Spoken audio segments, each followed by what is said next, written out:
Runaway time.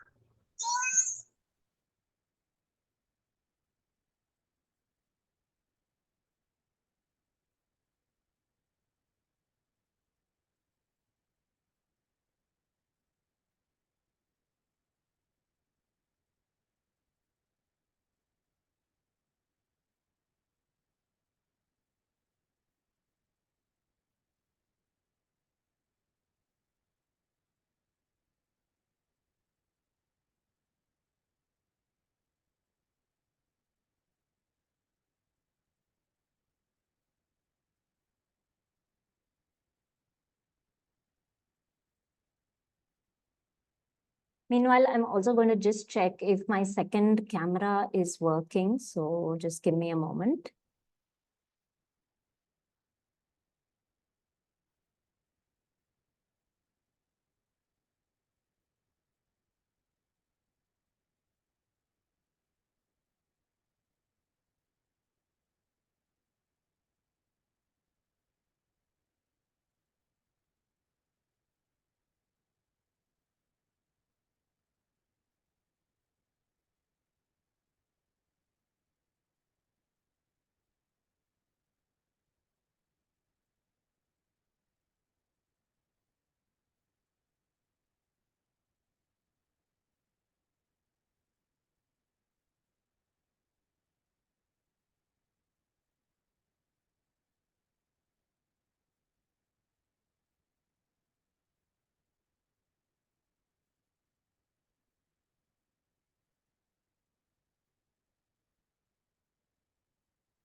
Okay, so let's get started. I'm going to just share my screen.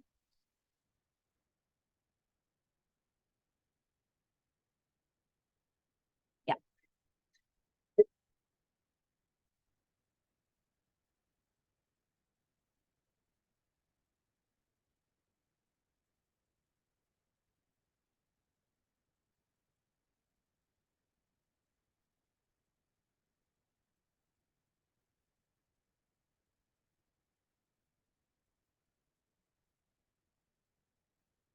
Okay, so today we're talking about the art of creating art prints. As you all know, that's why we're here. And I'm so happy to have you all join me. Hopefully there will be more participants joining live, but either way, everybody will be receiving the recordings as well. Now, I have been creating art practically my entire life. But over the last 3 years, I've taken it up full-time and professionally. Currently, I'm a gouache and watercolor artist. I'm an art educator on Skillshare. I also put out a lot of free content on YouTube. So if you're interested, you can go check that out. On YouTube, I talk a lot about gouache art, but also largely about the business side of art. So if you're a young artist looking to convert your skills into a business, start earning an income, then you're going to find a lot of useful content on my YouTube channel. Now, I'm also a naturalist and I'm a birder. I love bird watching. So birds automatically formed my main muse. You can see behind me also, it's full of bird paintings. I just love the subject. And so I've been painting a lot of birds, flowers, wildlife, butterflies, all of those things for the last 3 years. Mostly with gouache, but I've also played with acrylics a bit. And definitely watercolor is also one of my first loves. And I have recently started surface pattern design as well. I just licensed my first collection to a brand. Knowing how to create art prints helps with all of these things, which is something we're going to discuss as we go along the session. Now, before we get started, just make sure at all times that your audio is on mute so that there's no disturbance for anybody else. At any time, if you have questions, feel free to drop them in the chat, or you can even use the raise hand function, I think, and I'll get to it as soon as I can. In between the sessions, in between the slides, I've divided it up by subject. So there are going to be opportunities to ask questions and interact even in the middle. You don't have to wait for the end. But I'm also going to show you a screen with the contents of the class. So make sure that what you're asking is not something that's going to be covered. We'll go through that next. Keep a notebook handy in case you want to take notes, or a digital notepad, whatever it is. And if you want to follow along, because I will be doing a demos slot as well, just keep the art ready. I've got mine right here. So keep your art ready, keep your scanner ready, and we'll be going through scanner settings and all those things. So if you want to follow along. If you don't want to follow along, if you want to do it later, that's fine too. And just make sure you're turning off all your distractions so that you can fully focus on what we're going through. So through this class, these are different topics that we're going to cover. I tried to make it as wide so that everybody, no matter what stage you're at, whether you've made art prints before, you're just looking to improve, or you're completely new to art prints, you want to learn how to sell your art prints, we're going to cover all of those things. So we'll start with why you should create art prints if you're a beginner artist. Then we'll talk about how you can scan your work. We'll talk about good scanners, scanner settings, all those things. Then color correction. And I think one of you also mentioned that that's something that you want to know more about. So we will go over that. And cleaning up your work on Photoshop. So if you have Photoshop, you can keep that open as well. Then we'll look at the actual prints, creating your prints and troubleshooting. So what you should be looking for in your test prints and how to make corrections if you see any problems with your test prints. And finally, we'll just generally touch upon the selling and marketing aspect of it. So in case you have questions with any of these subjects as we're going over it, just wait until that subject is covered to make sure that your question is not already being answered through what we're talking. And then you can ask your question. That way it will save time for everybody as well, and you'll just be a little bit more efficient. But like I said, at any point, feel free to just raise your hand or drop your questions in the chat. So firstly, why art prints, right? So like I said, I've been running an art business for over 3 years now. And one thing that I really feel is extremely important and that I tell a lot of young artists to focus on is diversifying their income streams. Now, the reason for that is obviously the logic of not putting all your eggs in one basket, because especially with an art business where it's not possible to 100% reliably predict what your income is going to be each and every month. Things are going to keep shifting and fluctuating.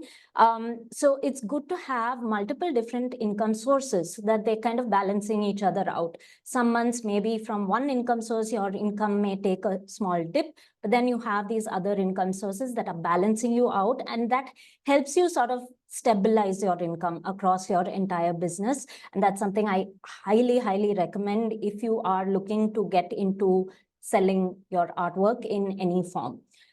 If you're just starting out, don't worry about this too much and don't try to do 100 different things at the same time. That's not what I'm saying.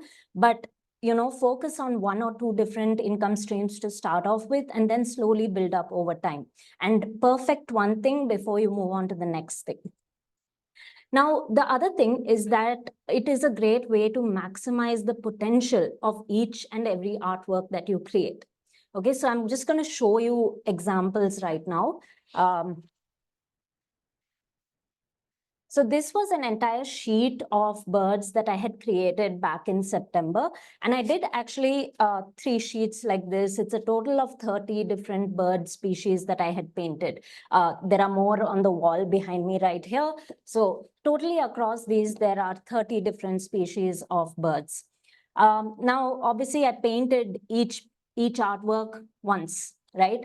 And then I am able to, firstly, I created a calendar which uses all of these different birds. There are 12 different bird species featured in my 2024 desk calendar. So again, the knowledge of how to create prints comes in really handy here. It's not necessarily only to apply into creating art prints specifically.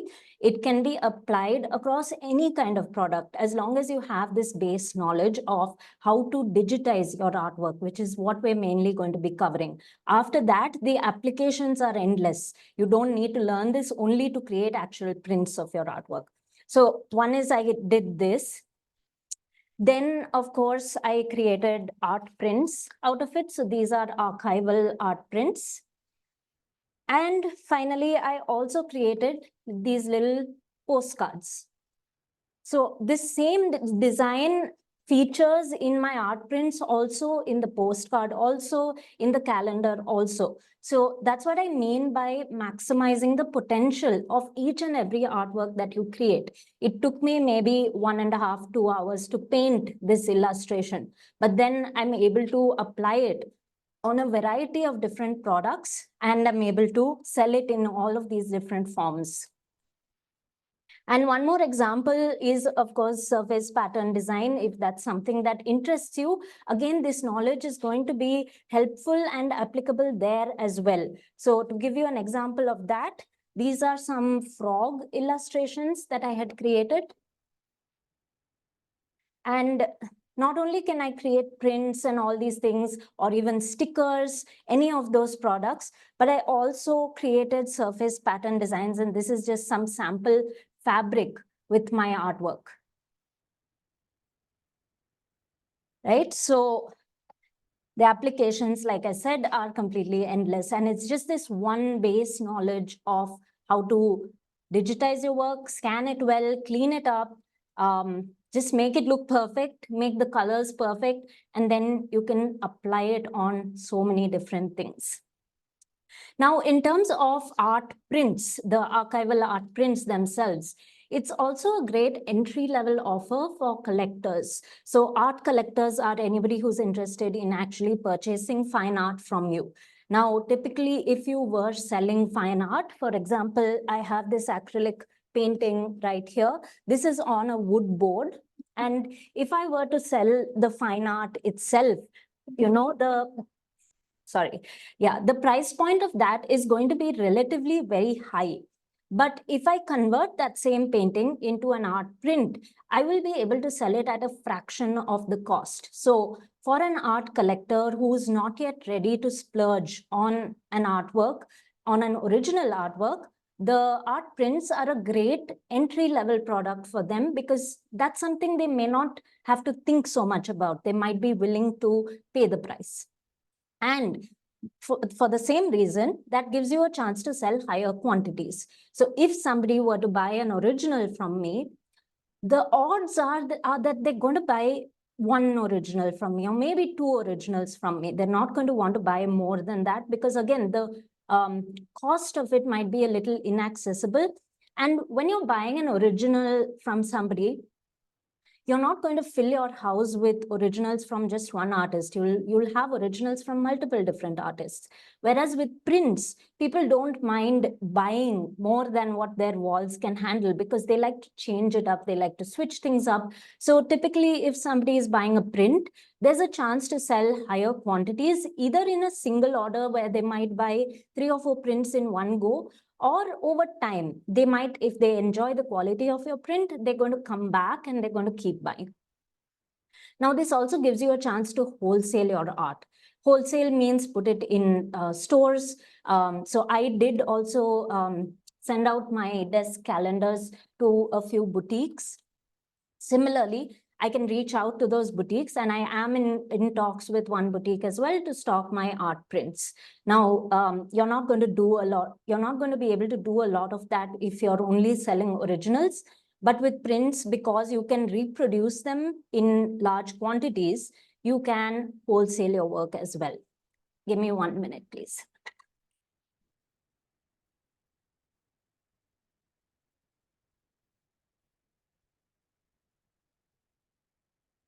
The next thing is that it is relatively low effort compared to a lot of other income streams that you might get into, because once the work is done and once your print file is ready, like I said, you can endlessly reproduce it. And all you need to do is talk to your fulfillment partner or your printing partner and get the prints made. The effort that continuously goes into it is relatively low. And these skills, like I said, give you more options. I showed you all the different options that could exist. And there's a lot more which I've not even discussed. It's quite large, the possibilities. And it's a lot of fun. I love the process of creating these prints. And I love seeing my artwork go from these little tiny illustrations into blown up prints. It's just a very exciting feeling. And when these prints come out looking so beautiful and they look almost like originals, it just feels so great. Okay, so I'll just open it up for any questions at this stage before we get into scanning. I'll check the chat in case you have dropped anything there. Yeah, there are no questions in the chat at the moment, but feel free to unmute and ask me anything at this stage, and then we'll continue.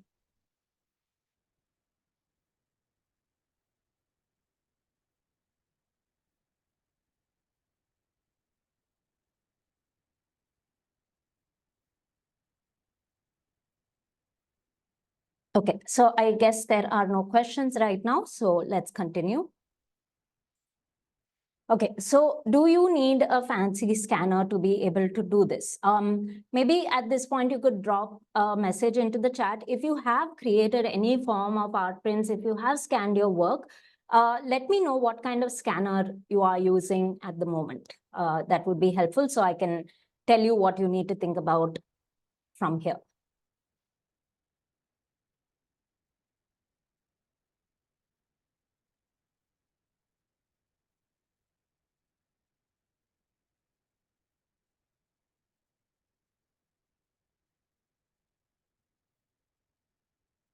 Okay, Riddhi says Canon Leader 400. Okay, is that a scanner or is it a printer which has an attached scanner?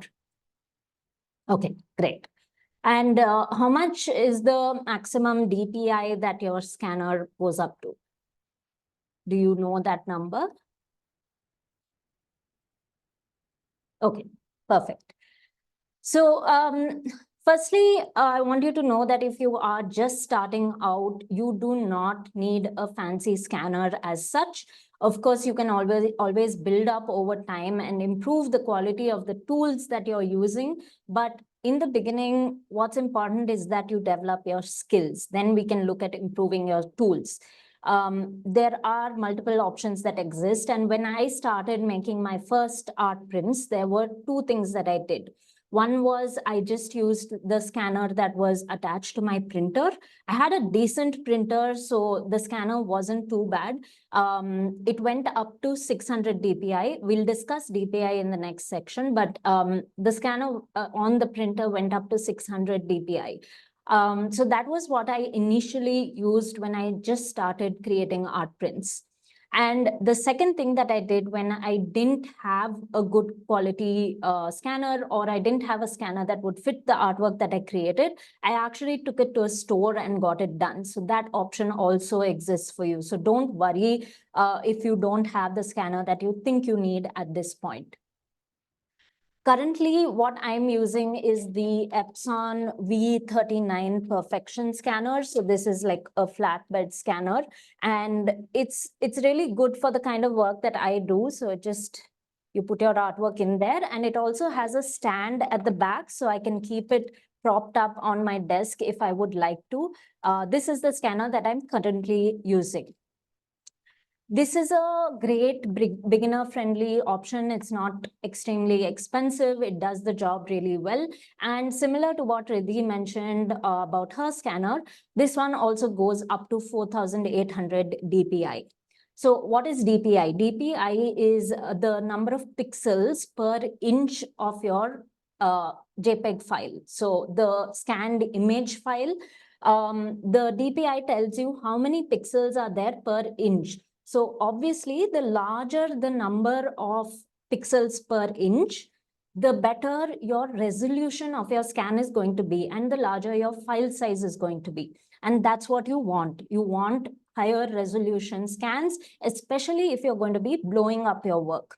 Now, a simple calculation, if you do want to blow up your work, is that 300 DPI is the bare minimum for you to keep your print at the original size. So let's say this was my painting. This is A5 size. So if I want the print that I'm creating to also be at the exact same size, then I need to scan at minimum 300 DPI for me to reproduce it at the exact same size. If I want to double the size, then I have to multiply 300 into 2 and scan it at 600 DPI minimum. For me to be able to double the painting size without losing resolution or without it looking pixelated. So that's a simple way for you to calculate this. And currently, because I have a better scanner than what I started off with, I typically scan my artwork at 1600 DPI.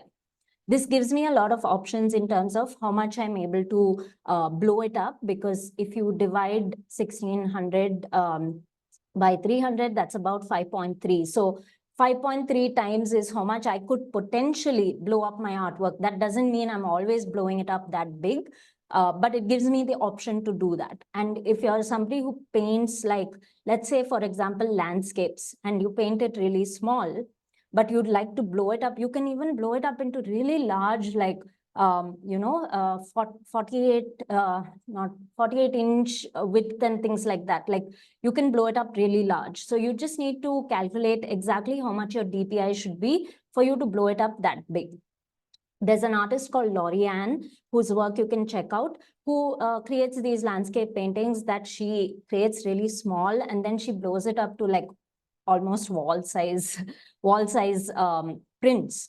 So that's the options that exist. You can really play with that if you have the scanner that's able to handle that and give you better DPI. So that's the most important metric to look for when you are scanning your work. So right now, what I'm going to do is I'm going to scan an artwork that I created to show you, and then we can quickly look at it. I also did a scan of it yesterday. So this was an artwork that I recently created. So I'll connect my scanner to my laptop, and we'll go through the scanner settings together. Again, feel free to ask questions if you have any at this stage. I'm just putting the artwork into the scanner. 1 second.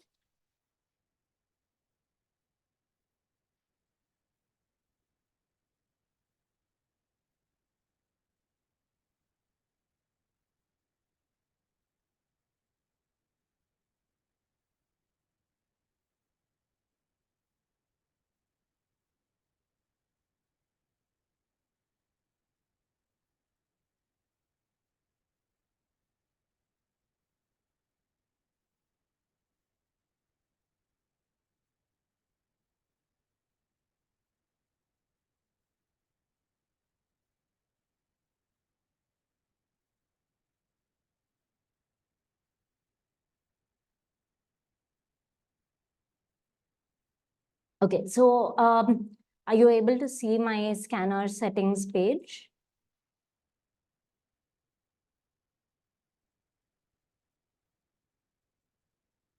Okay, so I am first just doing a preview that helps me see a preview of what the artwork is going to look like in my final scan. So I always prefer to do that. It gives me a preview here, as you can see, and I'm just going to turn that over because it's not straight. And now you can see, so the scanner sometimes tends to decide the area of the scan by itself.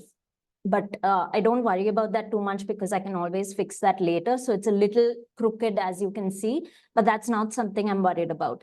Now, here are my settings, and I also have these advanced settings where if I feel there's something wrong in the scan, this is a good place to start fixing it. Like I can reduce the contrast, as you can see, if I feel that it's too contrasty, or I can reduce the saturation. So all of these are fixes that you can do at this stage itself if you feel something is particularly wrong with it. But I don't usually do anything at this stage. I just generally leave it. I keep the unsharp mask at middle. So that is the sharpening of the image. And what that does is it gives me more clear borders. So when I want to select the artwork in Photoshop, especially if I have sometimes I have elements that are painted in really light colors. So keeping the unsharp mask on helps me, it basically helps differentiate the artwork from the white background better because it's doing a mild sharpening of the image.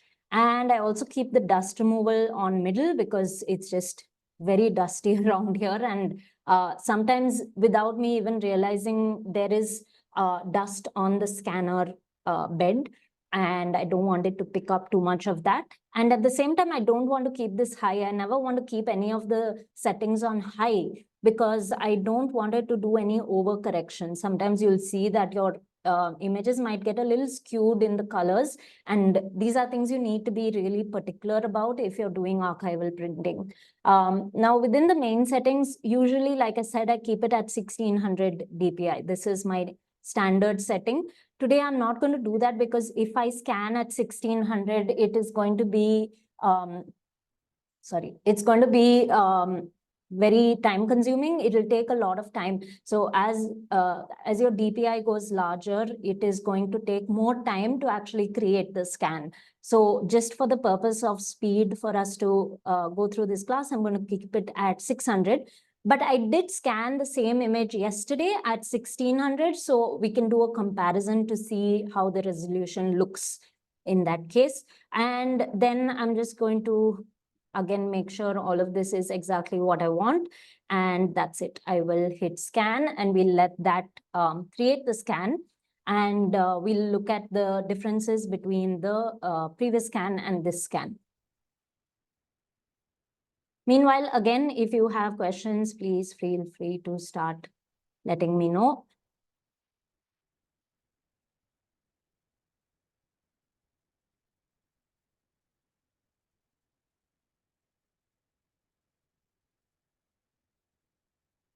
And if you have scanned your artwork before, have there been any particular problems that you have run into? If you could unmute and share that with me, that could also help me just craft what I'm saying accordingly so that we can solve your problems.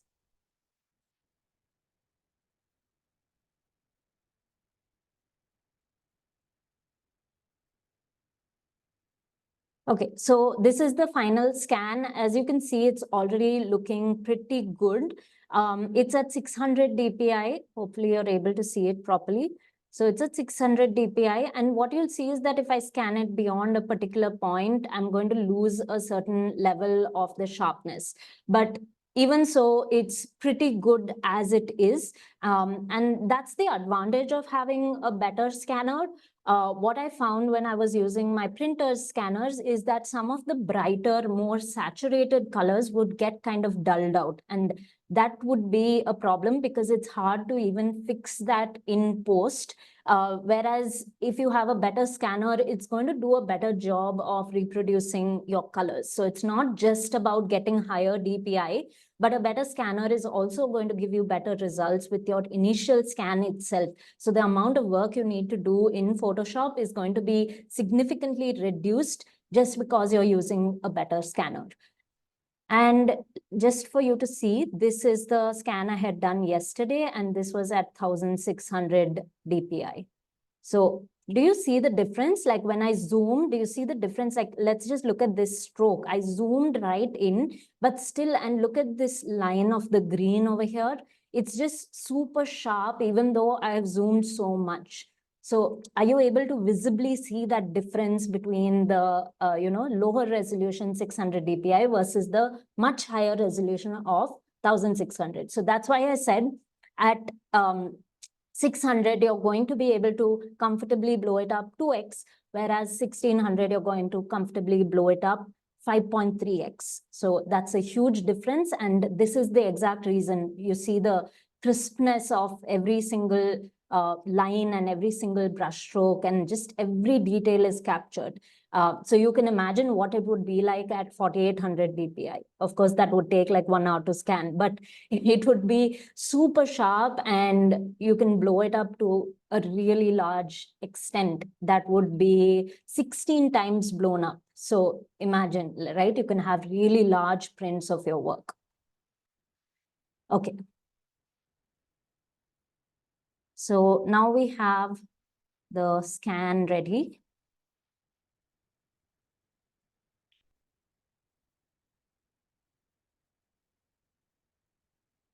And I will go back to our presentation. Yeah. So now I just wanted to share a little note on art that cannot be scanned. So you're going to find that there are certain artworks that maybe you can't scan in your scanner. From what I heard from the few of you who have shared, is that you are watercolor or gouache artists, one of you is a calligrapher. So it's most likely that you're doing your work at relatively smaller scale, but there might be a point when you want to do larger scale artworks. So if your artwork is too large for your scanner, then you may not be able to use this method. In that case, you might have to take a photograph. So even in the case of this artwork right here, it's on this wood board, and I have tried putting it into the scanner. Firstly, it doesn't fit the scanner properly. So if I have to scan, I have to divide it in 4 parts and scan. Photoshop does provide a tool where it allows you to merge different parts of the artwork together. But I have found that when you divide it up, you get a slight shift in colors in each of those 4 scans. Sometimes the light on the 2 ends of each scan changes, and so it's not consistent. So I would not consider that a reliable method for scanning my larger artworks. I would rather click a picture of it with a high resolution camera, a really good camera, and use that instead. Again, the same rules apply. You want to keep your megapixels very, very high so that you're able to blow it up. And if you're doing this photographing option, then I would recommend doing it with a professional and not necessarily doing it yourself at home, because there's a lot of technicalities in that. You don't want the image getting skewed at all. Sometimes a rectangle can tend to look kind of like a trapezium when you click the photo, and then correcting those things later is a large hassle. So you would rather take it to a studio and get it done by a professional. There are professionals who click pictures of artworks for this purpose. So that is an option you can consider. And you need to make sure that your image is perfectly flat when you're photographing it, and that there's no glare. Aside from that, once you have this image ready, whether you photograph it or you scan it, the rest of the process from here remains exactly the same once you have that JPEG file ready.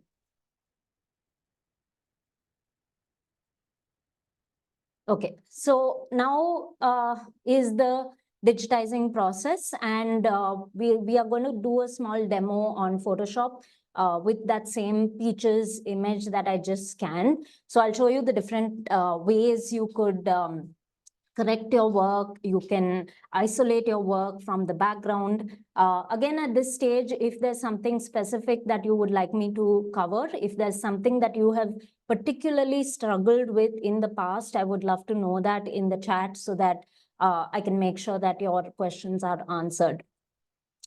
So now when you're digitizing, you have 2 different options that exist for you. One is that you could want it to look exactly like the original, which is something that most of us are going to want if we are creating art prints. We will want it looking exactly like the original. But the other option is that you could make slight color tweaks. Now, two areas where this is helpful is one, if you actually made some kind of a mistake while painting, or you just feel that something else would look better. For example, in that same Peaches painting, okay, it's inside the scanner right now, but this was one more from that same series. So this one's a strawberry painting. Now, let's say I feel, and this is something I do actually feel, is that I wanted my strawberries, once I painted the entire thing, I realized that I wanted my strawberries to be a lot more reddish, whereas they ended up looking a lot more pinkish. So that's something that I was a little unsatisfied with, and it's a small tweak. But obviously for me to now go over it and correct it on the painting itself, I would make a mess of the entire painting. And it's like, it would be too much of layers and I can cause problems with the original. So I don't want to touch the original, but maybe I just want to do that small tweak because I feel that would enhance my artwork. Now, if you were creating art on Procreate, that's something you can obviously do at any stage. If you feel something is not working within your color composition, you can just change that color. But with physical artwork, we don't have that option to do that so easily. But this is something we can tweak once we scan our artwork. So we'll go over that as well. So that's one option where you just feel that something doesn't look perfect, and then you just want to make a small tweak just to enhance it a little bit. And the other thing is, if you are doing, say, surface pattern design, maybe you want to create multiple different colorways of your artwork. So let's say I'm using these leaves right here, or these dots, like I just painted these generic dots. And maybe I want to use these dots in this red color as they are for one pattern. And then I want to apply the same dot into a different pattern, but this time I want it to be like a more dark gray dot instead of a red dot. So I want to change the colors, but I want to use that same illustration that I painted. So that's another place where knowing how to correct your colors is going to come handy.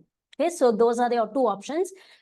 You either get it looking exactly like the original, or for whatever reason, you want to make some color tweaks. Both of these are things that you can do within Photoshop, and we'll go through the options that exist. Then the next thing you might want to do is clean up your image.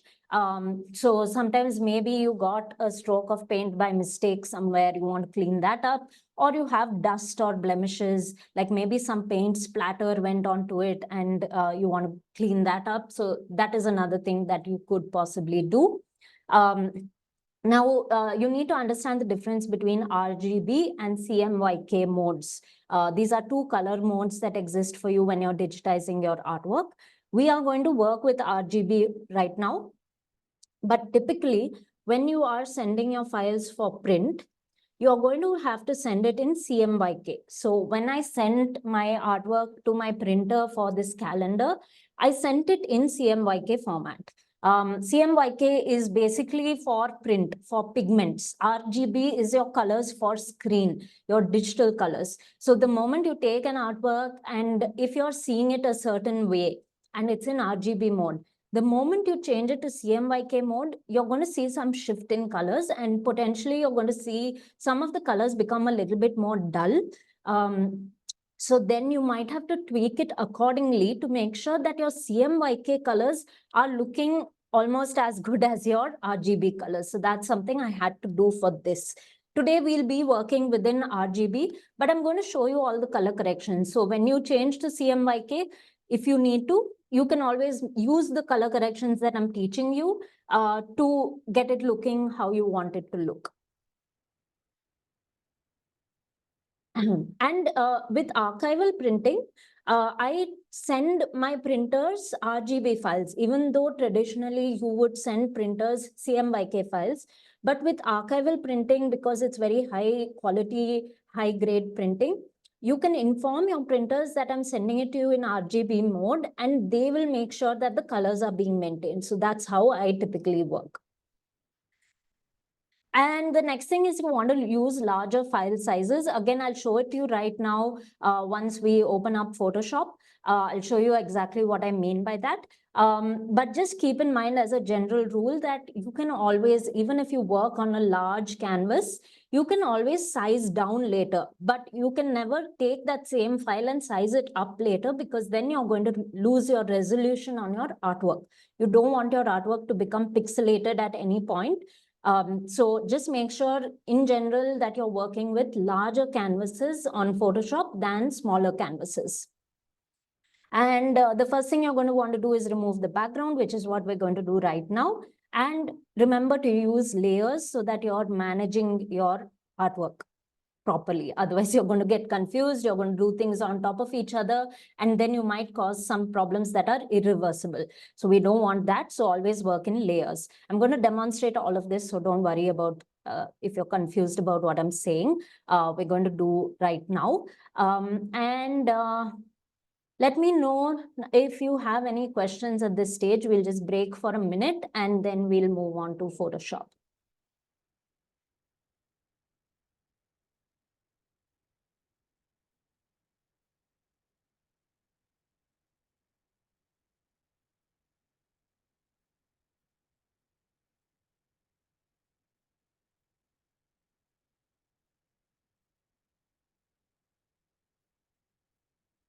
Are you following everything that I've been saying so far? Has anything been like confusing, or like, am I going too fast with anything? Please feel free to let me know.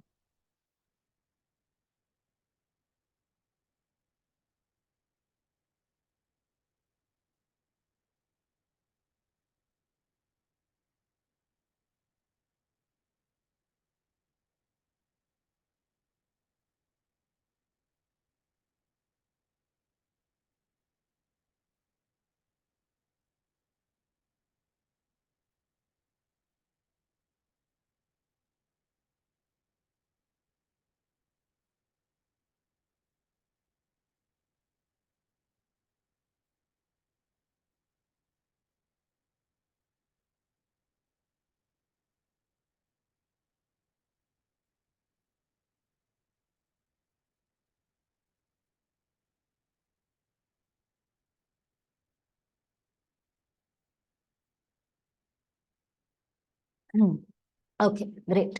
So now we are moving on to Photoshop. As you can see, I have opened up the image. Are all of you relatively kind of familiar with Photoshop? I'm just asking so that I know how much detail to go into with the tools.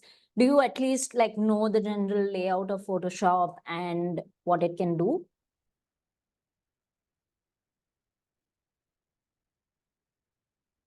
Okay.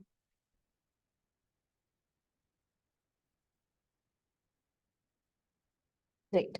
Okay, so now we will.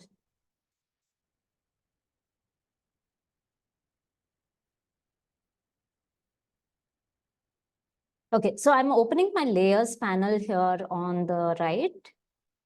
I'll just expand that. So as you can see, this is just the image that I brought in.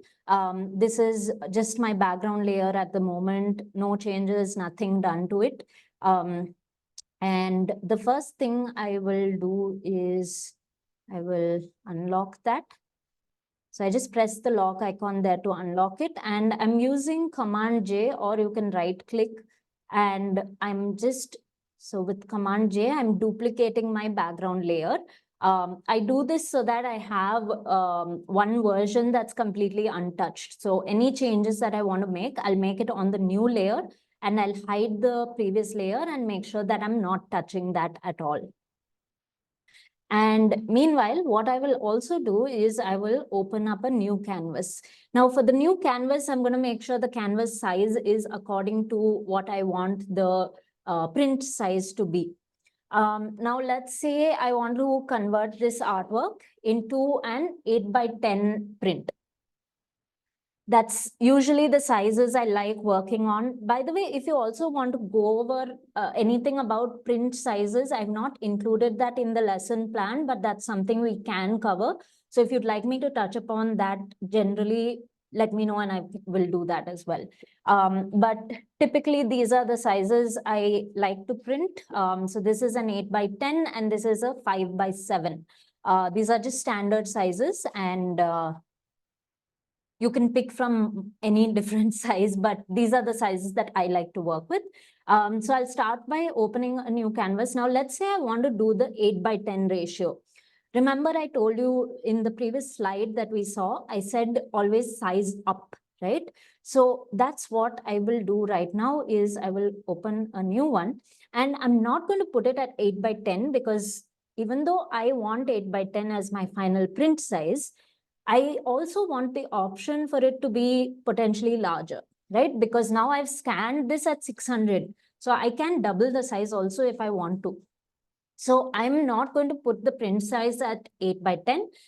I mean, the canvas size at 8:10. I'm going to do it at double of that. So double of 8:10 is 16:20. 16:20 inches.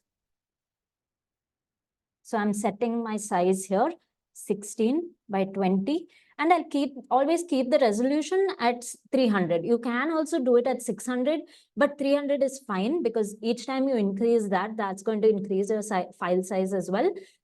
We've already calculated and scanned it accordingly. So 300 is fine for your print file. Now here you'll choose either RGB or CMYK, like I said. So if you're doing a standard print, not archival, and we'll go over the differences between those later on. But if you're doing a standard print in a printing shop, then you might want to work with CMYK, like I had to do for the calendar. But if you are doing archival, then I think you can work with RGB. With most printers, you can check with your printer if they are fine with you providing it in RGB, and you can continue working in RGB because it will give you better colors. So I'm going to create it with RGB. So this is a 16:20, which is double the size of the print that I want. So that if I want to print it in double the size, I can use the same file and do that. Okay, now we're back to our original scan file, and I'm also just going to save this. With Photoshop, just make sure that you are saving at every step because otherwise sometimes it can create problems later on. So I'm just going to save it as it is. I'm not changing the name or anything, saving it as a Photoshop file so that I can work in layers.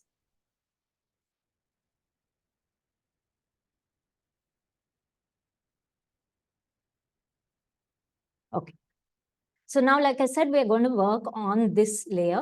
Now, the first thing that I will do is a layer adjustment. So these are your possibilities for your layer adjustment. The first thing that I want to do is get my exposure or my brightness perfected. Usually, like the scan might be a little bit darker than your actual white of your paper. So you can see also this side of it is a little bit darker. Generally, it's not like even. So I want to get the whites being kind of more even and brighter, and that would brighten up my entire image. So what I'll do for that is I will do a levels adjustment. So I used this circle here at the bottom corner, and I'm choosing a levels adjustment, which opens up this window here. And this is like the three things. So this is to choose your darkest tone. This is to choose your mid-tone, and this is to choose your white point. So the brightest white of your image can be chosen from here. And you will see that this graph over here is going to shift when I choose a white. So I can see that this part is looking pretty bright. So I want to kind of level everything out to be as bright as that corner. So I'll just tap any point here. And did you see that brightened up the entire image? And you can move it around and see, because sometimes you'll get cooler whites or warmer whites from different areas in your artwork. So just kind of pick a white that you feel is doing justice to the image and brightening it up well. When you do this, it's also going to be easier to separate the white from your image, which is the first thing that we want to do. So I'm quite happy with this. And over here in my levels, in my layers panel, I'm also option clicking so that it's applied onto this layer. And now the next things that you can do, So this is where like we can do all of the adjustments that we want to do, and there are many different options here that exist.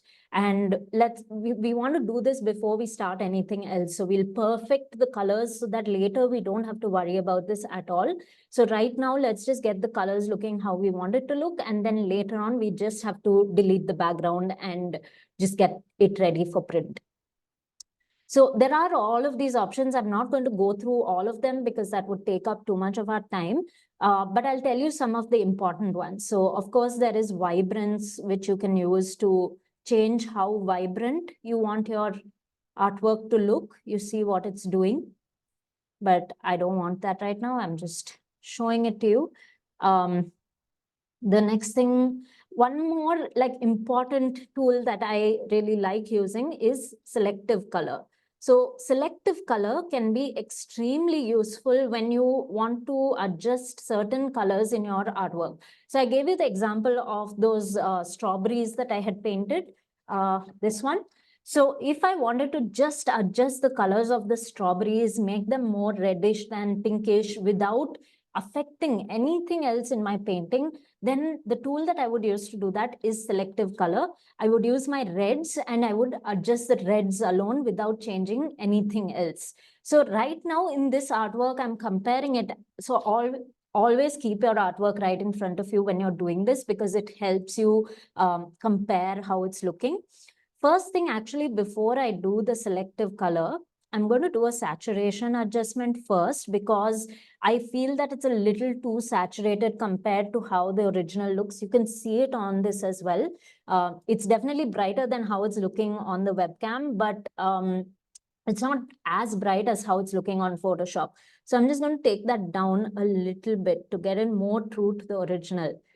Are you able to see? It's such a subtle shift, but you know, it makes a huge difference. Like if I go here, it's getting super saturated, and then this is like very washed out. But just by adjusting it a few numbers below, it looks more like the original. It looks more true to how gouache even looks. Gouache never looks ultra vibrant like that. So I'm really happy with how this looks. So that's the saturation adjustment. And now we'll do the selective color. Do all the other adjustments before you do selective color, because a lot of the issues will be taken care of just by fixing your exposure, your brightness, and your saturation.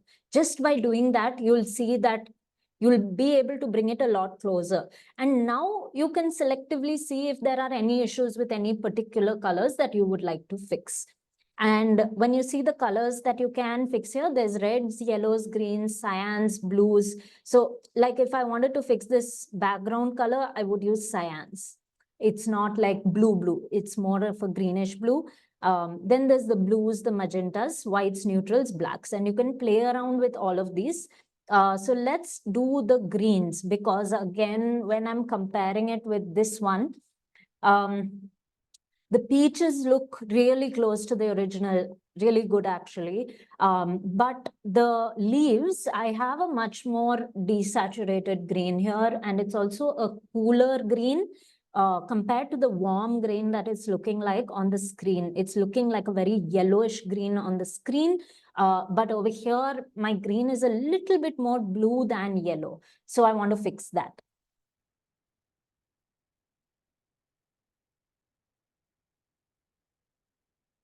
I am also just going to check in with the chat. Okay, nothing, no questions. So let's continue. Okay, so with the green, like I said, I want it a little bit more bluish and a little less yellow. So the options for adjustment here are cyan, magenta, yellows, and blacks. So blacks would help you deepen or lighten the color. Yellow, of course, would help you make it a lot more yellowish or less yellowish. See? So there's a lot more of a cool green, and then this is a lot more warm green.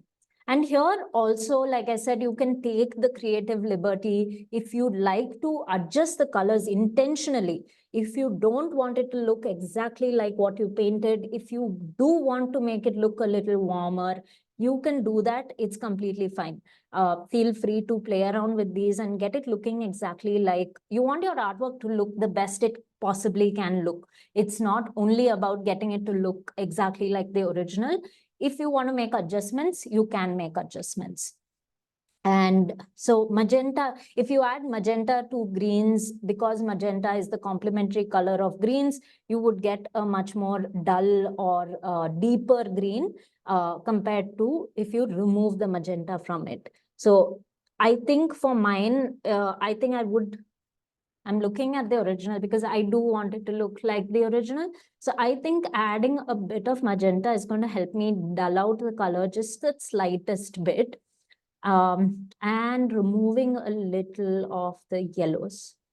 So again, keep in mind, when we are removing yellows over here a bit, we are not removing yellow from the painting. We are only removing a bit of yellow from the greens. So we are selectively adjusting the greens to get it looking exactly like the green that we want. I think this can be, and I think I will reduce the blacks a bit because it's looking darker than the original. So I'm reducing the black a tiny bit. So black is going to make it less dark and magenta is going to make it less deep if I reduce magenta. So try to understand the difference. The more you understand color theory, the better it's going to help your understanding of how to adjust your files on Photoshop as well. I have a whole Skillshare class on color theory also. If you're interested, you can check that out, because just understanding warm versus cool, once you're able to see colors in that way, once you're able to see a green and say it has too much red in it or it has too much blue in it, that is going to train you to be able to make these adjustments to get your colors looking exactly how you want them. So I've made the adjustment to the green. I'm happy with that. And now I'm going into the cyans. Now the cyan, to me, in my original, it looks a little bit more blue than green. Here it looks a little yellowy, greeny to me, but I wanted to have that little bit more tinge of blue than how it looks right now. So again, I think I'm going to increase the amount. So you see, this makes it look more bluish. So I'll just increase that a tiny bit and I will reduce the yellow. See, do you see this adjustment? So you increase the yellow, it becomes so green. And it's literally only changing the background color. It's not changing anything else. So this is where I said it's really useful to understand all of this. Even if, let's say I want to turn this into a series of prints where I have 3 prints which are exactly the same, but then I just have different background colors. All I need to do is bring my painting in here and it looks beautiful. It looks like as if I painted it with that color background. But all I'm doing is adjusting some of the colors in it, right? So you can completely change the background color, or you can completely change the color of one particular element just by understanding the selective coloring. Okay, so that was just to show you. We'll bring it back to the original. Yeah, so I've just so far just made it a little bit more cyan, and I'm going to cut a little yellow, just very little, because I'm able to see that subtle difference where it just looks a little too yellow for my eye, and I don't want that. And also there's this relative and absolute setting, so you can play with that. If you do relative, the color shifts are going to be more subtle. And if you do absolute, then you're going to see larger difference. Here, you're not able to see too much difference, but in some way you play with it and you've made large adjustments, then changing it from relative to absolute can make a huge difference in the visual. No, I don't want to adjust the magenta. So I've adjusted just the cyan and yellow, and I'm happy with that. So that would be it here. And I think that's it. I'm not going to do any more color adjustments to this. And the first thing that I want to do is that, and make sure that you do this only once you're completely happy with it, is I want to flatten all of it and kind of merge it into a single layer. So all these selective adjustments that I've done, I just want to merge them into the base layer, which means I can't adjust them anymore, because right now if I double click this, I can continue to adjust those and fix it further. But once you're 100% happy with it, then you would want to flatten it into a single layer.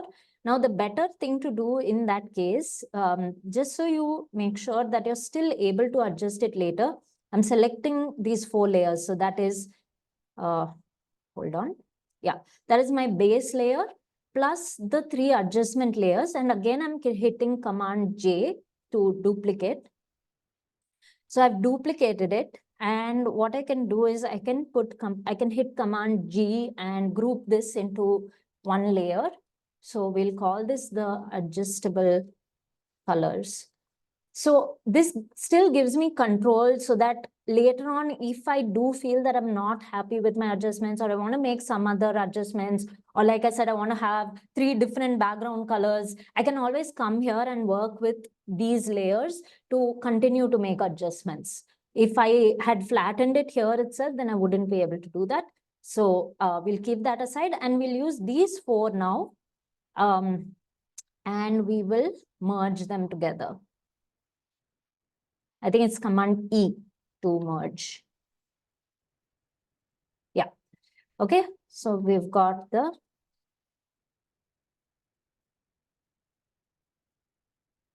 adjusted layer. And again, we'll hide that one. We don't need that anymore. Now, the next thing that we want to do is we want to add a background color. So we'll add a new layer here. Okay, so we've got a transparent layer. And I'm just going to add a random color to that. Just so once we delete the background, we're able to kind of check that it's happening properly.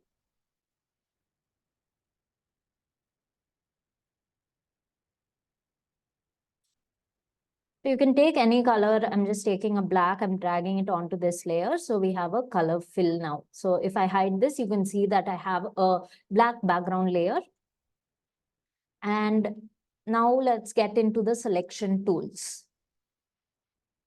Now, in this particular artwork, as you can see, I've left these gaps of white between the painting and my, between the painting and my background blue color.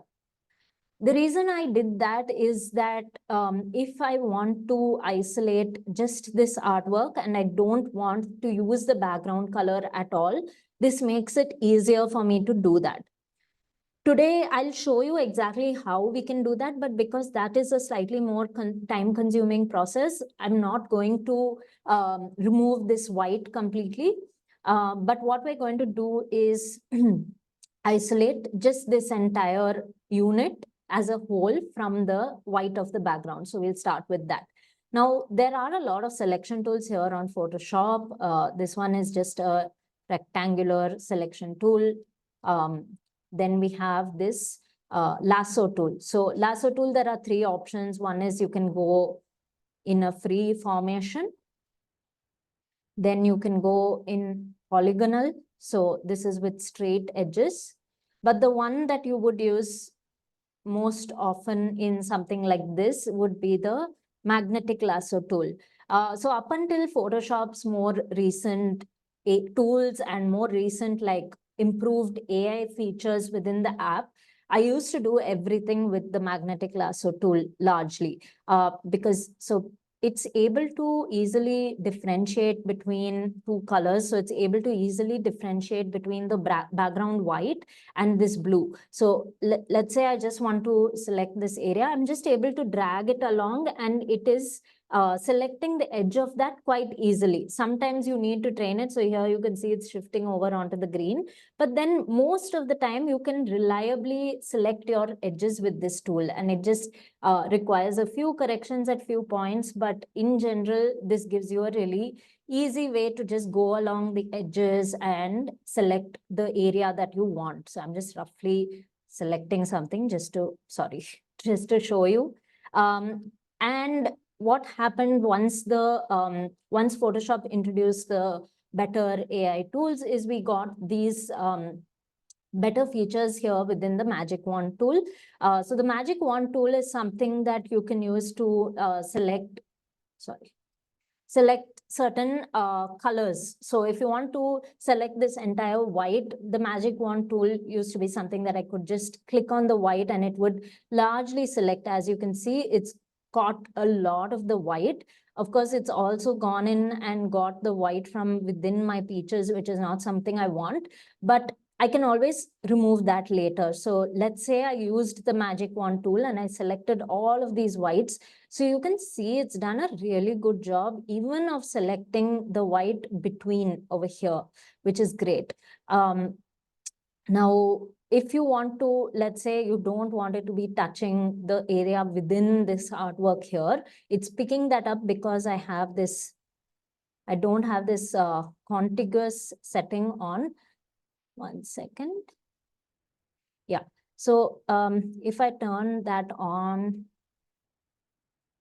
yeah, if I turn on contiguous, as you can see, it is only selecting areas that is touching the spot at which I clicked. So it will not go in and select the whites from other areas. If I want to select from another area, I'll have to add that on. So I can use this icon here to say that I want to add on more selections, and I can select all of these things. So I can continue adding that on. Of course, like I said, if we want to select all of these whites, it's a very time-consuming process. So let's not get into too much of that right now. And the final tool that I wanted to show you, which is actually what I use the most nowadays, is the object selection tool, especially because I paint in motifs like these. I have found it really helpful to use the object selection tool because it allows me to select each of these individual motifs, right? So that's been extremely helpful for me to pick out exactly the area that I want.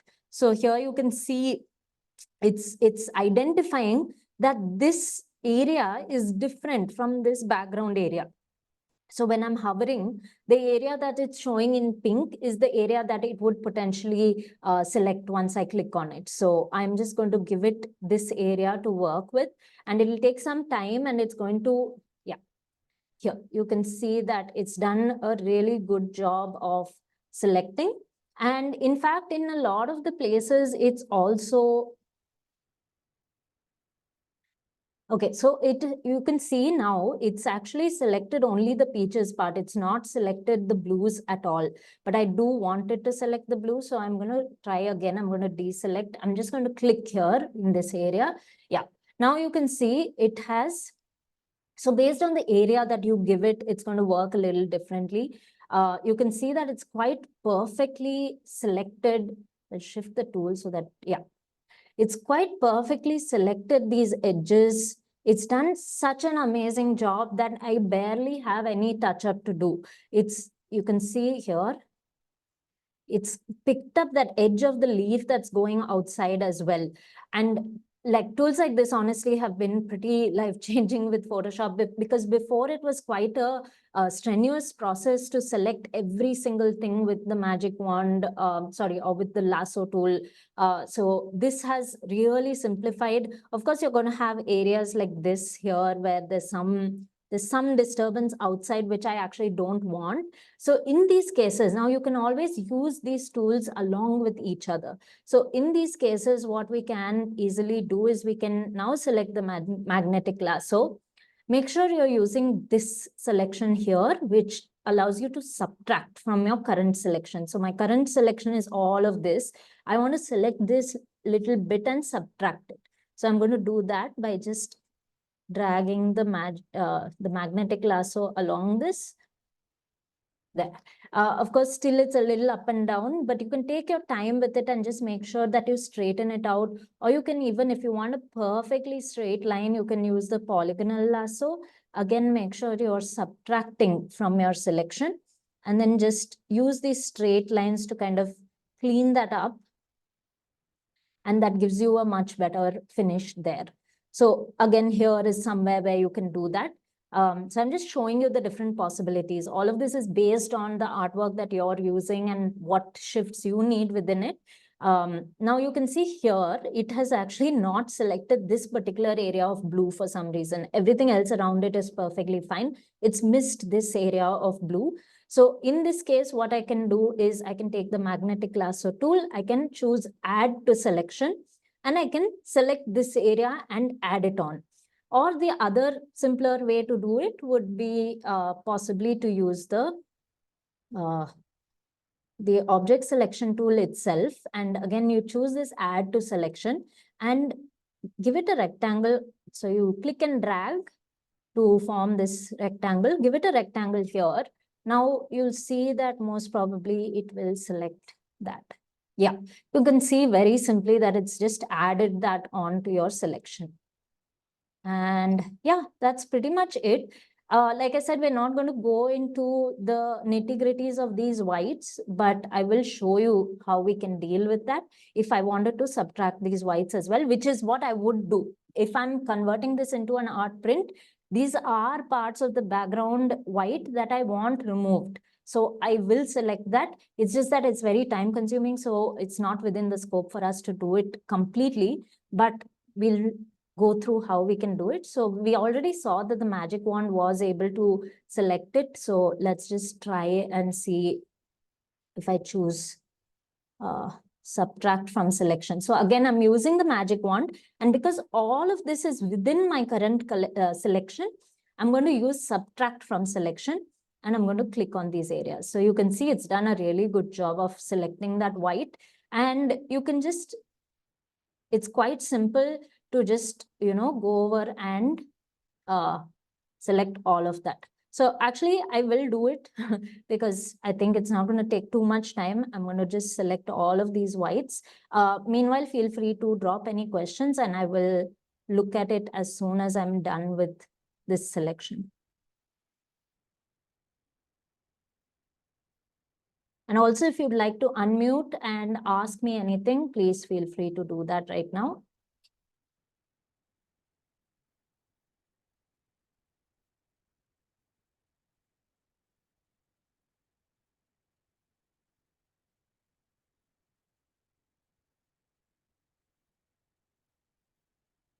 Okay, I think I got everything.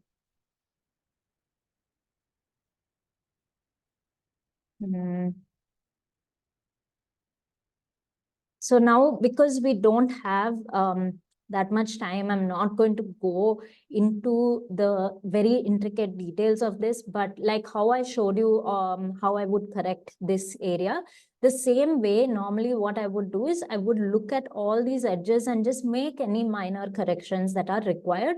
And this can be done at the next stage also. But I'm just telling you that that's something you would need to do. You want to make sure your edges are nice and clean so that it looks good against your cleaned up background. So now we have all of our main areas selected. What we selected is what we want in our print. The rest of it, we do not want. So now, I am again going to, now I'm going to use an inverse of the selection so that I'm selecting the area that I want to remove. Okay, so I will choose select and inverse or Command Shift I. So Command Shift I, now you can see these running ants along the border. So this just means that it's inverted the selection. Now, instead of the area that we want being selected, the area that we don't want is now selected. Okay, now, honestly, you can just hit delete and you'll lose that entire area, but that's not what we want. So I'm going to undo that.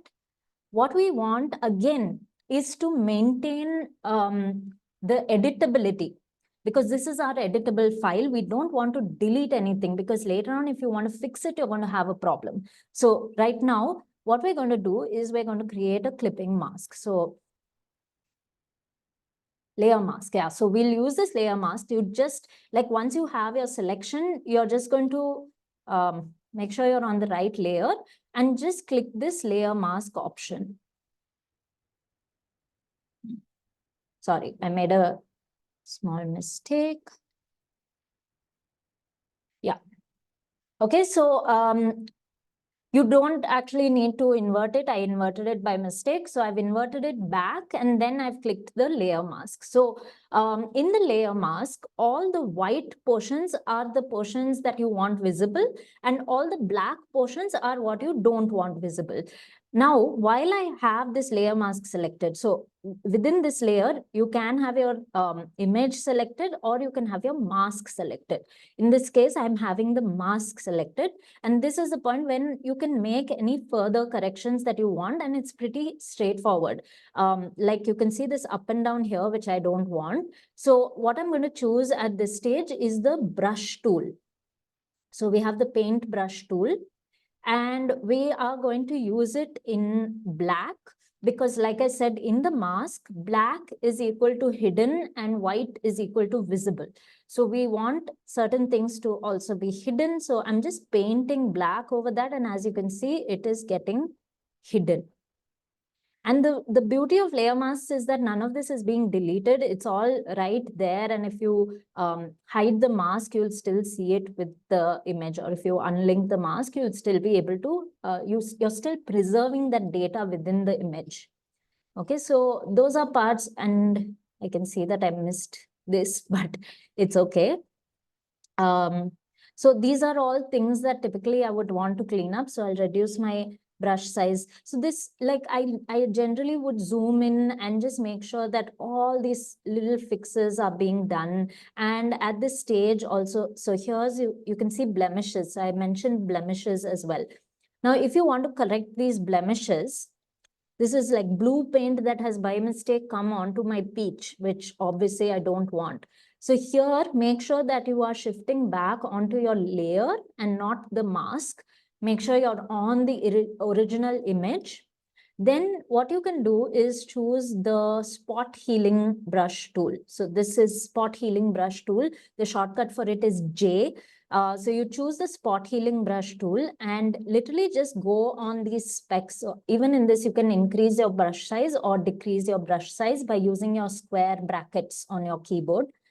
So you can keep it small and literally just tap on these blemishes and it's basically studying the area around it and it's automatically making fixes so that whatever is that blemish is just kind of going away. So these are all things that you can fix at this stage if there's something that you feel, or if there are dust marks or anything that you just don't want there, you can fix at this stage. So even if, like, let's say, for example, I don't like this particular stroke sticking in here, I can even fix that. So as simple as that.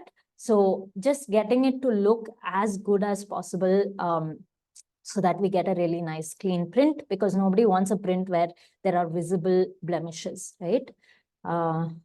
And that's pretty much it. Let's leave it at this for now. We can obviously, I would typically spend a couple of hours just fixing all the tiny details, but that's not something that we will be able to do right now. Now, again, anytime that you want to make any permanent adjustment to your layer, I would recommend duplicating your layer and doing it. Don't do it on your original, so that this editable version is always preserved in case once you take it into your final canvas and at that stage you feel, oh no, I didn't correct this one thing, you can always come back here and you still have the editable file and you can correct it. So never make permanent changes on your original layers, always duplicate. So again, we're going to duplicate this.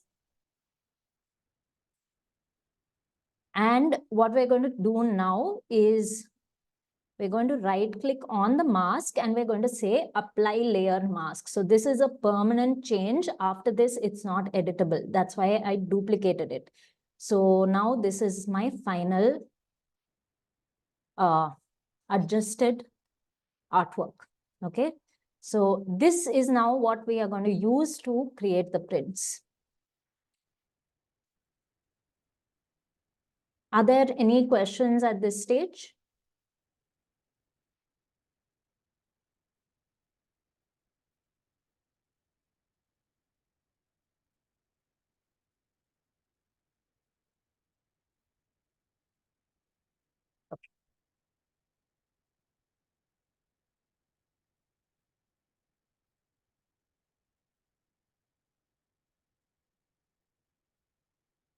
Hi, Jenny. So don't worry about the part that you've missed. You can go through that in the recording. Just try to follow through on what's going on right now. So right now we are in Photoshop. We've just made adjustments to a print file, and we're going to start talking about how we can actually create the print files. And if you have any questions at any point, feel free to drop them into the chat. Or you can raise your hand, and I give you opportunities to unmute and ask at any stage. So feel free to do that. Okay, so now we are going to take this artwork into our print file. We already have the print file opened, like I said, and this is 16 by 20 canvas for an 8 by 10 print. And what I'm going to do is also save this file just to keep it safe before we do anything.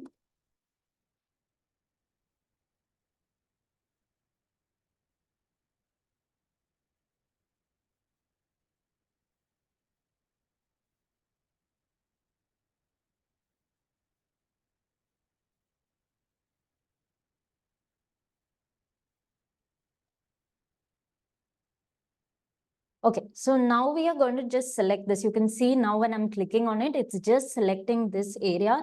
So we know that we've flattened it. We have cleaned up all of the background areas. And this is where it's really useful to have a black background, because you can easily see the contrast. You can easily see if you've not deleted anything, if you need to clean up anything further. It's very straightforward when it's on a black background. So that's why I personally prefer to have a black background. Now, either you can drag this and take it into the file that you're creating the print in, or you can just use Command C or copy, and we're going to paste it here. Perfect. So obviously now the first thing that we know is that it's not straight, it's a little crooked. So I'm just going to straighten it out to my liking. And you can make any size adjustments that you want to make. You want to move it around, do any of that at this stage. And this is the file that now is practically ready for print. Now, what I also like to have is a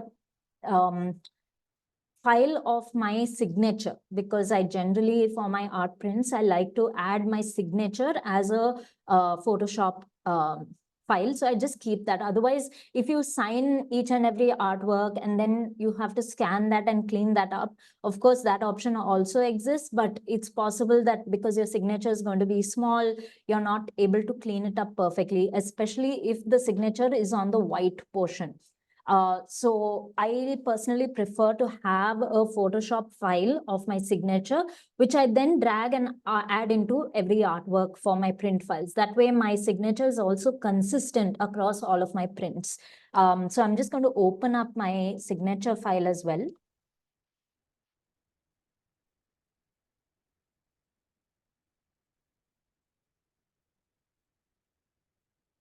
Give me a second.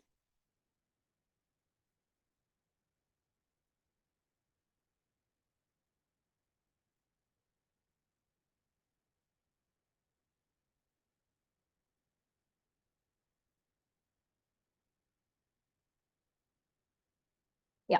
So this is my signature file, and the way I created this was by just signing I created multiple signatures on paper, and then I scanned those and I picked the best one and I cleaned up the background for that. So this is like a proper signature that I've done by hand, and it's not a digital file or anything. It's a signature created by hand, for which I've done the exact same process that we covered, where I've deleted the background, and now I have this ready anytime I want to use it.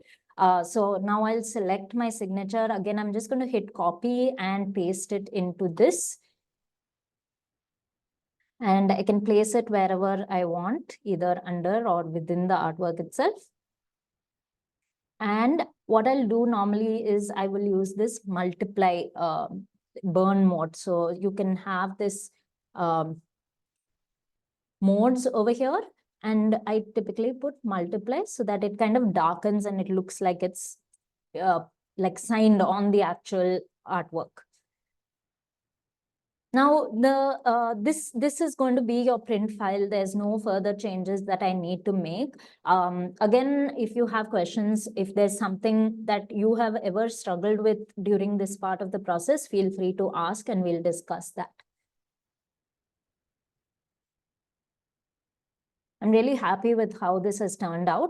And there's just one more thing also that I generally like to do, which is to have a paper background. So this is a template file that I have saved, and this has a paper texture background. This is actually something that I learned from another artist, and I found it really helpful because one is it helps you see how it would actually look against a paper texture, because once it prints, it's not going to look like the white of the screen. There is going to be a slight creaminess or off-whiteness of the paper on which you print it. So I typically have this with me, and I usually add it into my file. So this is the paper texture. Now you can see the paper texture is in the background. So it looks a lot more like an actual, print on paper.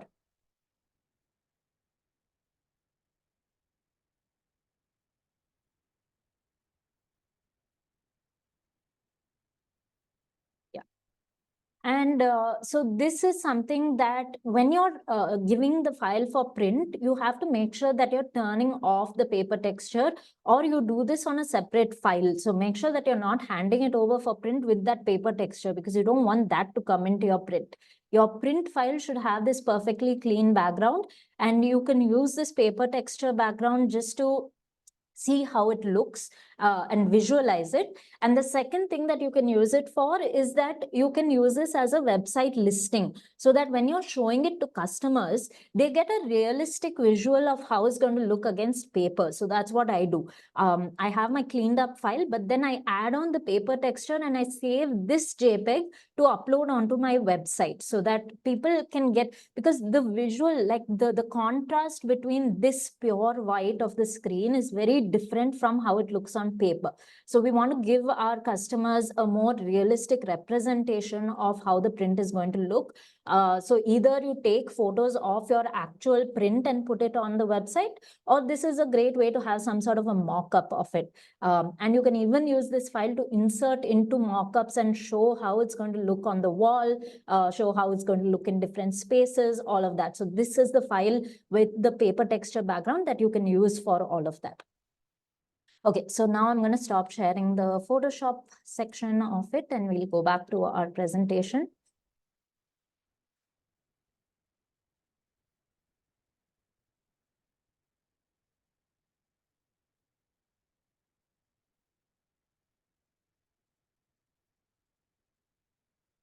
Great. So now we know how to get our print files completely ready to hand over to the printers.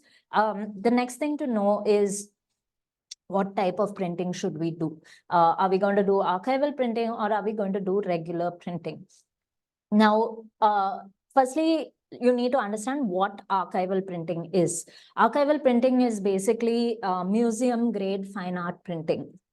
Photographers and fine art painters use archival printing to create the most high quality reproduction of their work. There is nothing better in terms of prints. There is nothing better than archival printing that you can do to create the best reproduction of your work. The reason is that archival printing uses about 16 different inks as compared to the 4 CMYK inks that traditional printers are going to use. Okay, so with traditional printing, of course, you're going to get much higher, much lower costs. You're going to get your costs a lot lower, and therefore your selling price is also going to be a lot lower. But this decision largely depends on what section of the market you really want to target. And there is the option to get archival printing at not being an exorbitant price. Like what I look at my art prints, it's not exorbitant. I don't think those prices are completely inaccessible.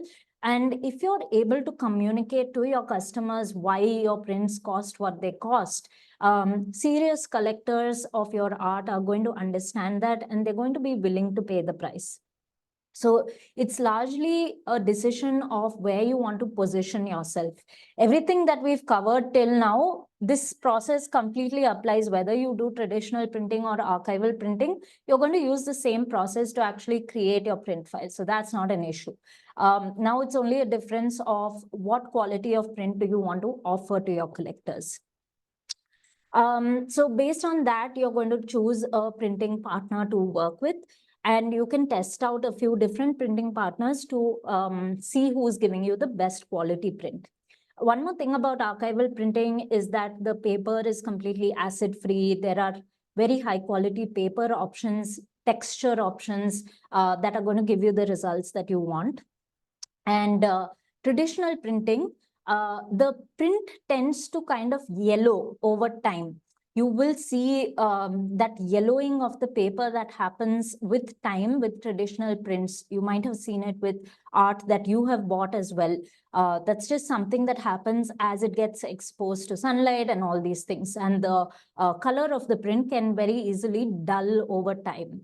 Archival printing, though, is forever if the customer takes care of the print, puts it behind glass, keeps it out of direct sunlight. It's not going to degrade over time at all. It's just going to stay exactly the same. So that's another reason that I personally really like doing archival printing. It makes such a huge difference. And if that's the customer, the kind of customer that you want to target who really values quality over everything else, then it is the perfect option for you. Now, the option to print in-house also exists. It is a matter of like what volume you're working with. It's not something I would recommend if you're just at the beginner stages, but if at a certain stage you're able to consistently get in a certain number of sales each month for your prints, then it's worth considering the option to buy an archival printer and print in-house.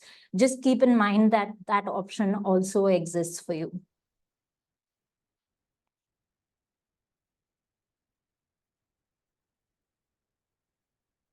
Now, the next option is print on demand. So there are websites that you can partner with, and this is especially, I think there are a lot of options outside India. So if you have a customer base outside India, then you could consider partnering with a website who's going to take care of the printing and the fulfillment of your prints. So once you receive the orders from the customer, you literally don't have to do much else. The print on demand partner is going to take care of everything else. Once you've approved the quality of their samples, once you're happy with it, you don't need to worry about anything else. Now, clear communication with your printing partner is absolutely essential because you want to make sure that you're eliminating as many errors as possible during this entire process. You need to communicate with them what paper you want, what size you want, whether you want a border around the artwork. These are all different factors that you need to communicate. You also need to tell them to send you test prints. You need to check, and if there are color corrections, you need to make those color corrections and ask them to send you new test prints. And this is something that it's helpful to establish in the beginning. Tell them that for every print that you're creating, you're going to need test prints, and you're going to need a second batch of test prints if required. If you're not happy, you need to make changes, then you're going to need a second batch of test prints. And that's something that's important to just communicate to them right from day one, so that there's no expectations, because some of them can have minimum order quantities. So sometimes you might order your test prints and then they might refuse to make a second batch of test prints because they might tell you that, no, we've already done one test and now you have to give us a minimum of at least 5 prints or 10 prints per artwork or something like that. And you don't want to run into that situation. So form a relationship and establish the ground rules right from day one. And you can pick a paper that suits your art and your target price. So like I said, there are a lot of paper options available. And based on what you need, you can find papers that are less expensive, and typically they are charged per square inch. So some of them could be about 3 rupees, 4 rupees per square inch, whereas some of them can go up to 10 rupees or more per square inch. So it's completely dependent on what kind of paper you want. If you want it to be 100% cotton, if you want it to be bamboo paper, those are going to be slightly more expensive, but you can get slightly less expensive based on your target price. So look around, speak to multiple vendors, and pick something that works for you. Okay, so now when it comes to the actual test prints, let's say you've handed over your files to the printers and you've received your first batch of test prints. The first thing is, please do not skip this process. It is extremely important. You need to make sure that you're testing. You need to make sure that you are approving everything before anything gets sent out to your customers. So there are a few things that could possibly go wrong at this stage with your test prints. The first is like your trimming size.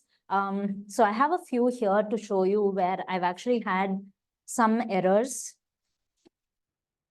in my test prints. Give me 1 second. Yeah. So this was one batch of test prints that I received, and I was actually not happy with it. So I had to go back to my printing partners and I had to tell them that, you know, this quality is not acceptable. I need it to be a lot better. So the first thing is you need to be able to understand how to judge your test prints so that you get the best quality that you want.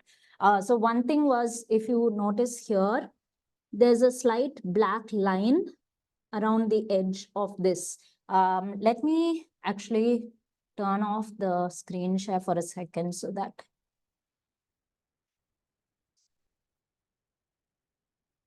Yeah.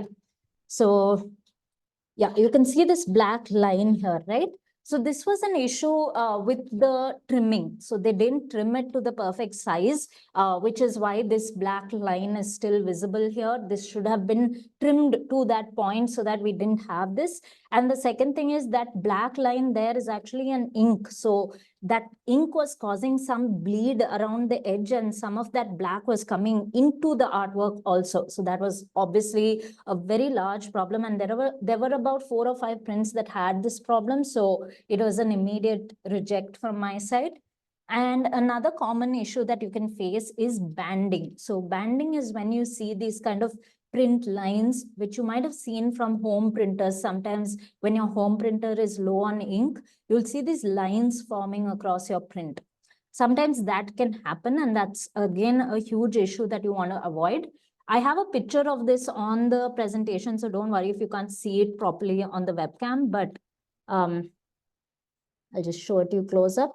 So if you see this brown, there are lines going across the body of the bird. Okay, so that is the banding issue that is again very undesirable. So let me again share. Yeah. So banding was the next thing. And then sometimes you could potentially have some ink splatters across the image. So that's another problem. Your colors could be imperfect. This is not necessarily a problem on the printer's end. It could be that you didn't edit your colors properly, because sometimes when you edit your colors, the print doesn't turn out exactly how you imagine sometimes. And it's very hard for us to generalize this. Because each and every screen is different. MacBook screens are different from Windows screens.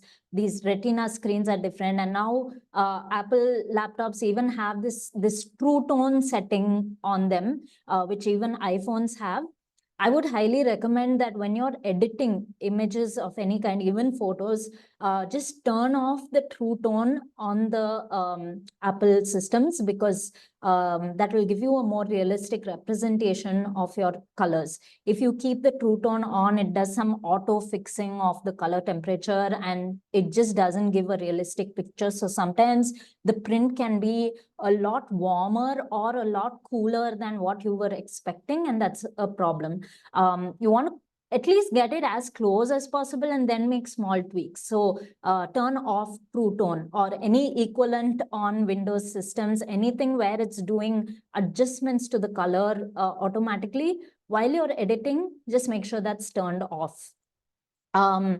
So the incorrect colors could just be that what your expectations on screen were didn't come the same way in print. Sometimes I've had a few colors just become a little darker or a little too saturated compared to what I was expecting. So in that case, you just look at the print itself and whatever you're feeling, like if you're feeling this is too saturated, this particular red is not looking right, just make minor tweaks to that. Learn to judge from the print itself, make the minor tweaks and then send it for your second test print. And the final issue that you could have, especially with your first batch of prints, is that you might not be happy with the paper. So in this case, it's a good idea to visit the store, see the papers in person. And also for your first ever batch of prints, you could try it out on 3 to 4 different types of paper, like just one artwork on 3 to 4 different types of paper, just so you understand which one you're most pleased with, which one will suit your customers best, and then you can proceed with that. So this was the banding issue that I mentioned, and I showed you on I'm not sure if it was visible on the webcam, but here you can clearly see it. So this is the full image on the right, and then I've zoomed in and you can see these lines going across the tan feathers of the bird. This is a huge problem. Once I received actually, these weren't even test prints. These were actually my final prints. I received quite a few like this, and I immediately said that it was not okay. And my printer gave me replacements free of charge.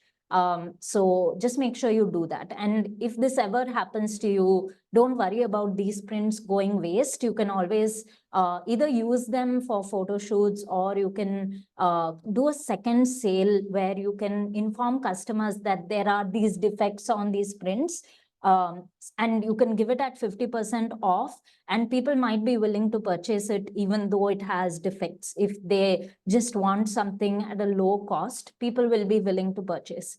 So save these prints, it's okay, but be really strict with your vendors to make sure that they are providing the quality that you want. So I was able to get a replacement free of charge, which is great. So anything I earn off of these would be just purely to, recover whatever effort went into it. Okay, so let's pause again at this stage, and I want to hear from you guys. Please unmute. Tell me, like, what you have felt so far about everything that we've covered, and any questions, any thoughts that you would like to share, any insights that you have got from what we went through. So can you hear me? Yeah, can hear. Yeah, so I just have a small doubt. So you said that for sending back and forth for reference prints. Sorry, I can't hear you. 1 second. Sorry, that's my area. So, like you told me for sending back and forth for the reference ones, right? Yeah. You were able to get it free of charge from the vendor, right? I just want to understand if so while checking the print quality, we are actually going back and forth with the colors as well. Like for instance, if like you mentioned, like you want to upscale the red a little bit more and more. So those are all technically the changes from our side, right? So yeah. So I want to then I just want to clarify, the test prints are not free of charge. You will have to pay for the test prints. So the only time I got a replacement free of charge was because there were defects in this. got it. Yeah. So the test prints, the reason I said establish that relationship is some vendors can be fussy with even providing test prints because they want to do high volume. They don't want to give you one print. Like that, okay. So that is the issue that you need to be specific about and tell them that, I might need 2 or 3 test prints before I give you any bulk order. So establish that in the beginning, but you'll still have to pay for those test prints. Okay, understood. Yeah. Anybody else? How did you learn Photoshop? I've been using Photoshop for a really long time. I actually went to design school. I studied in NIFT. So Photoshop was part of our curriculum. But of course, Photoshop is very, very different now from how it was when I was in college. There's so much that has changed. So it's constantly evolving. I feel like these tools are things that you need to constantly keep updating yourself. I think Skillshare has been useful as well, just to keep learning things, because a lot of great teachers keep putting out courses. If you're interested in learning about Photoshop specifically for art, I have found it helpful to watch classes from teachers who are into any kind of surface pattern design or art licensing, because even if you're not doing surface pattern design, they go over a lot of these selection tools. They go over a lot of these tools that are applicable even for art prints. It's just a matter of learning how to take physical art, clean it up, and digitize. So anybody who's doing any kind of class on surface pattern design, typically if they're teaching Photoshop, it would cover all the tools that you need, even for creating prints. Do you have any references, Neil? Yeah, there's Dylan M on Skillshare. I'll actually share that class link. It's a really good class on digitizing. Give me a minute and I'll share that link on the chat. Yes, yes. Yeah. Thank you. It's No interesting how artwork is never just limited to the paper, but there is so much learning before and Yeah. after. Yes, definitely. Okay, I am sharing the link to this Skillshare class. I found this extremely helpful in general. Just keep in mind, but even on Skillshare, some of these classes might be 2 years old, 3 years old. And like I said, the tools within Photoshop are constantly evolving and changing. So some of the things that might have been harder to do 2 years ago are a lot easier to do now. But I think you, Janie, you had joined the session a little late. The replay will be sent to you. A lot of what we covered in this class will just give you all the basics that you need, and it's like updated. It's based on Photoshop today. So I think that itself would cover a lot. Awesome. Yeah. I've sent the class link on the chat in case anybody is interested in that.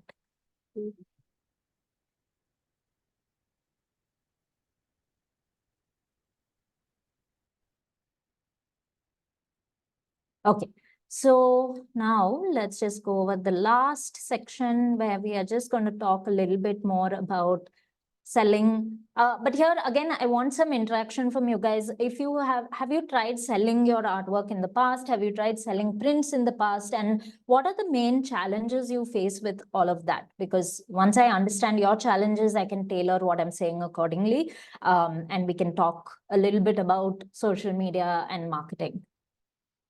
So I was recently trying to get my work scanned only, with the hope that once I figure on what kind of papers or other materials if I would like to print. I think my initial challenge was with getting the correct scan only, because they're a little bigger than A4, so I couldn't have done it at home. I had to go out.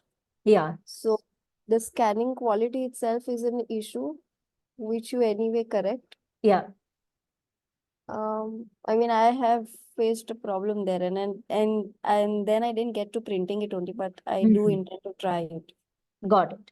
So yeah, the scanning settings is something that we've covered in depth. So you can go over the starting of this class and we've spoken all about that.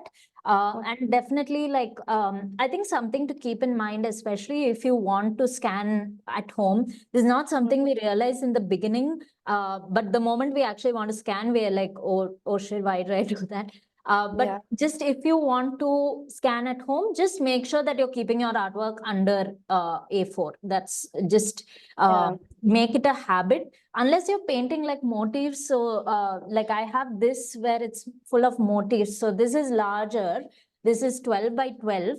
But even this, once I painted it, I was wishing I did it in A4 because it would have been easier, but I had to scan it in 4 parts. yeah. But it's fine because it's motifs and they don't need to join together. I isolate them and then I use it in different applications. But if you are painting a complete illustration like the one we went through in this class, then it's better to keep it under A4. Under 8 by 12 is perfect. Yeah, actually, my challenge is I definitely need to keep that in mind because I make mandalas in yantras. So if somebody Ah. says bring the 4 parts together Hmm. and there is 1 mm error, they are going to be like, hello, what is this? Yeah. Yeah. Yeah. I think that's generally better practice to just keep it smaller if you want to scan it. Correct. Yeah. Thank you. Okay. Okay, so once it comes to actually selling your prints, an important thing I think is to make your audience a part of the process. What I mean by that is through your entire process, as you're getting ready to create the prints, as you're getting ready to sell the prints, it really helps to constantly share your process, constantly share what you've been up to, and allow your audience to kind of engage with that before you're even ready to sell them something. And this just makes them feel like they have been a part of your journey, and it becomes easier for you to then make that sale, right? So in practicality, what that would look like would be while I'm painting this, maybe I'm sharing parts of the process. I painted this just this week, and once I painted this, I liked it a lot, and I wanted to expand it into a series of 3 fruit paintings. Now, I could just go ahead and expand it into a series of 3 fruit paintings. There's no issue there.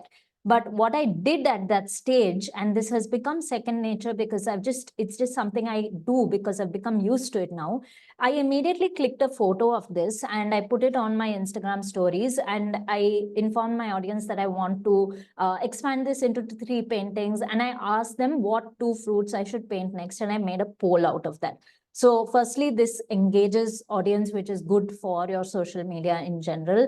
And the second thing is that once the audience votes and there's a majority, and then I tell them, hey, you voted for this, and therefore I painted this, that makes them also feel like they were a part of that decision and they were a part of that process, right? So that really involves them in it, and it feels like the artwork, they feel more connected with the artwork because of that. And it's a very simple thing, but it does have an effect. And because the audience voted for strawberries and mangoes, I painted strawberries next, which I'm yet to share, and I will be painting mangoes next. So not only do I share snippets from the process, I also make the audience a part of that process. And then post that, once I say that I'm ready to sell these, people are going to be more receptive to it. I did the same thing even when I created these acrylic paintings. So this was a set of 4 paintings. I already knew what I was going to paint, but I was kind of taking a decision on the 4 background colors of the 4 paintings. And even at that stage, I gave the audience an option. I asked them which 4 colors looks better together, and people voted on that. And I used that because it's also helpful for me in my process to know what people are liking, and then I can create my art accordingly. So it works both ways. The next thing is that you want to photograph your work well, or you want to use mock-ups like we discussed, so that whatever you're putting onto your website or whichever platform you're selling on looks extremely appealing to your customer, and therefore they are more likely to buy. I would also recommend looking at my website, look at the original section as well as the print section, so that you get an understanding of how I do my website listings.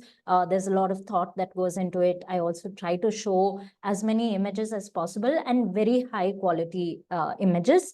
And I don't just show them the artwork, I also show what it would look like framed on the wall. So you can do that in the form of photographs, or you can do mock-ups.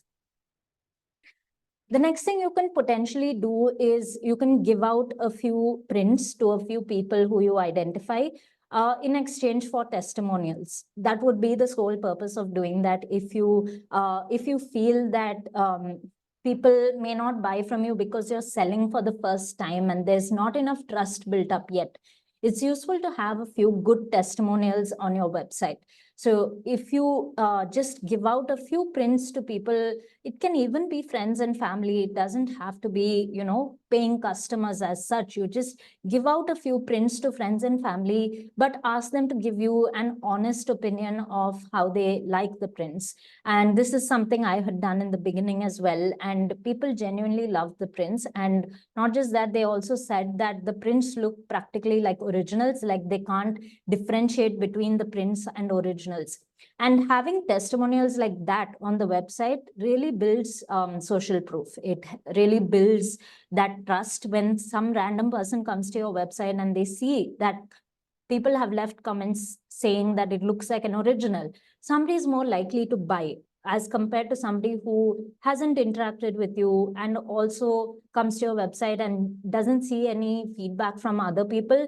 They're going to be a little skeptical. They don't know what the quality is going to be like. Right. So you can give out few prints for free and generate these testimonials.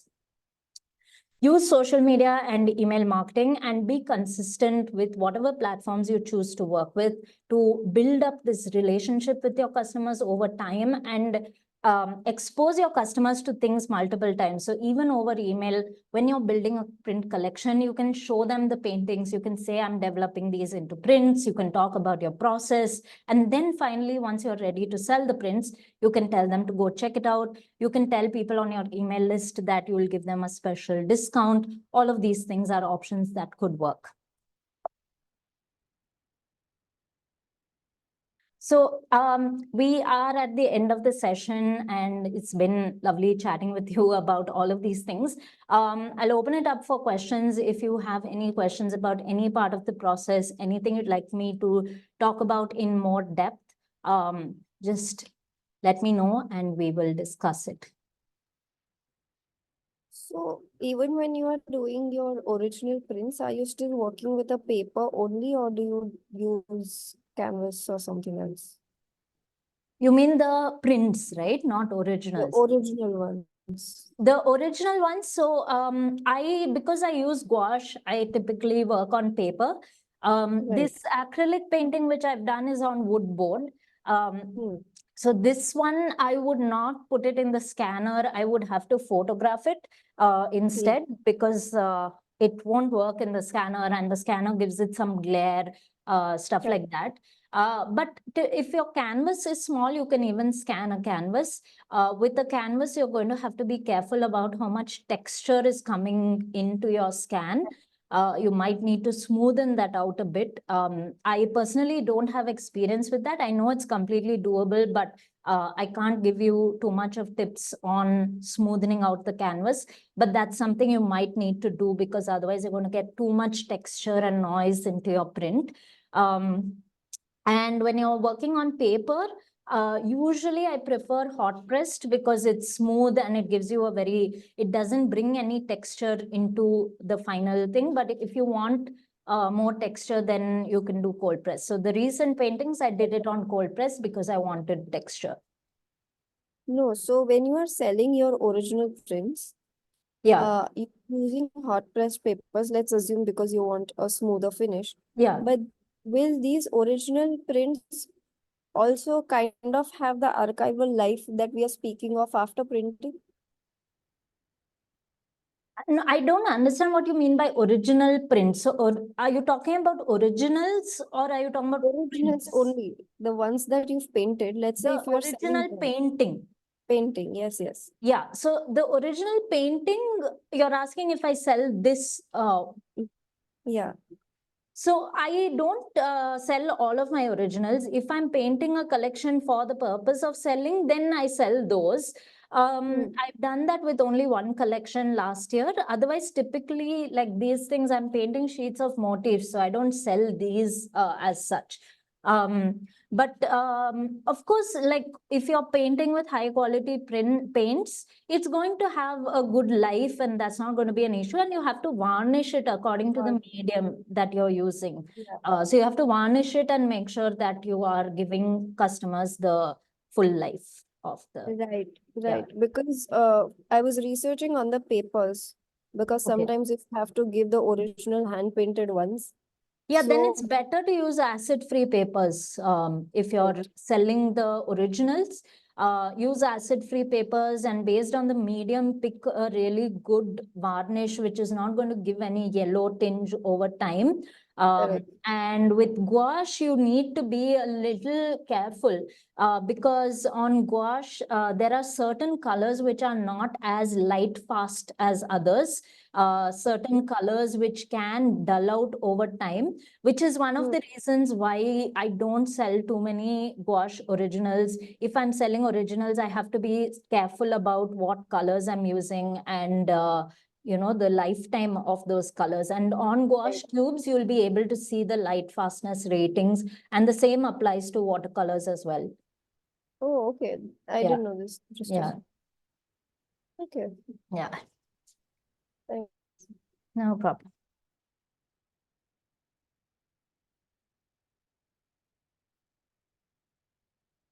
Anybody else have any questions?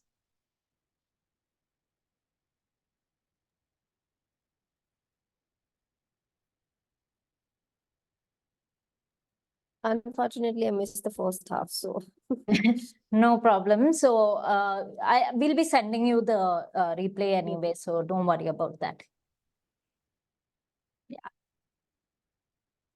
Okay, cool. So I think that's about it. And you can always connect with me anytime. Like I said, my YouTube has a lot of instructional videos. It has a lot of talk about the art side of business, and you can check out my videos there.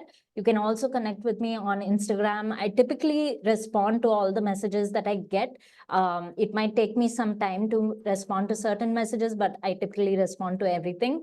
Then there's my website, which I would recommend checking out, especially to see how I've done my listings of my prints and my originals. And there's my Skillshare classes as well. Even on Skillshare, I'm having classes, like I'm having more classes coming out about the art side of business. I recently released a class about how to create a business and marketing plan as an artist. I think that would be a great follow-up after this session. And later this month, I'm also going to be putting out a class on income streams for artists, which is something we touched upon in the beginning of this session, but I'll be discussing it in a lot more depth through that class. Sindhurika sent in a question. I'm just reading it. I'm a complete novice when it comes to printing. So far, don't really have questions, but the session is very good. Okay, great. Thank you so much. I'm glad you found it helpful. Shiva, Yeah. on your YouTube or wherever Skillshare classes, would you have also spoken about the colors and their the light speed that you're speaking of? No, I have not covered the light fastness aspect of it, but that's very easy to find information about online. I'll try to look for some resources and send it to you. But even on Winsor and Newton, like if you're using Winsor and Newton gouache, for example, their website itself lists out all the different colors and tells you all the ratings. So the light fastness rating, the permanence rating. There are a few things that for each and every color you can see it there. So, a question again. Yeah. For Winston Newton, the designer ones are obviously on the higher end of it. So, Yeah. what are the few basic colors you recommend buying? I recommend starting with just the primary colors. I started with just the primary set of yellow, red, blue, white and black, and I think there was a tube of green in that. And once you want to expand into more colors, I recommend having a warm and cool tone of each primary color. So on Skillshare, I have a class on color theory. I go in depth on all of this there. I teach you about warm and cool primaries, and I also tell you what colors to add into your set at what stage. So that's helpful. So just in general, and the designer's gouache, the pigments are amazing, and you can get a huge range with just limited colors. So you really don't need a lot. Even at this stage, I just mainly use my primary colors. I'll just show you.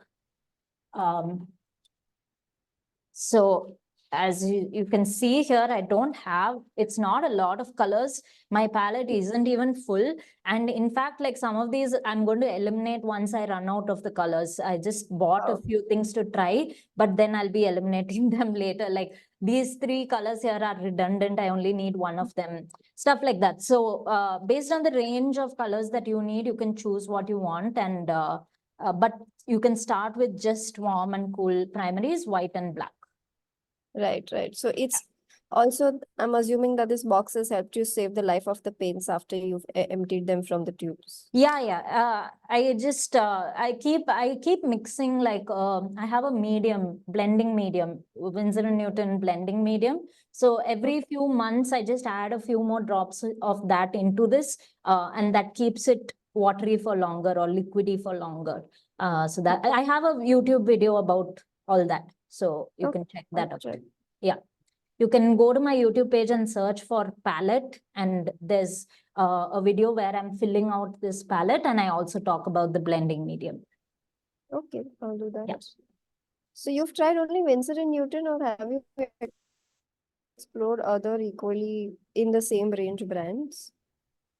So again, I would recommend checking this out on the YouTube page, because I have done reviews of other brands as well. This is not Wow. within the scope of this session This right class. now. Yeah, sure. So you can check out, like on my YouTube page, I have all of my gouache supplies, and I also have some comparative videos where I'm trying out other brands. I'll check. I'll check. Yeah. Thank you. Right.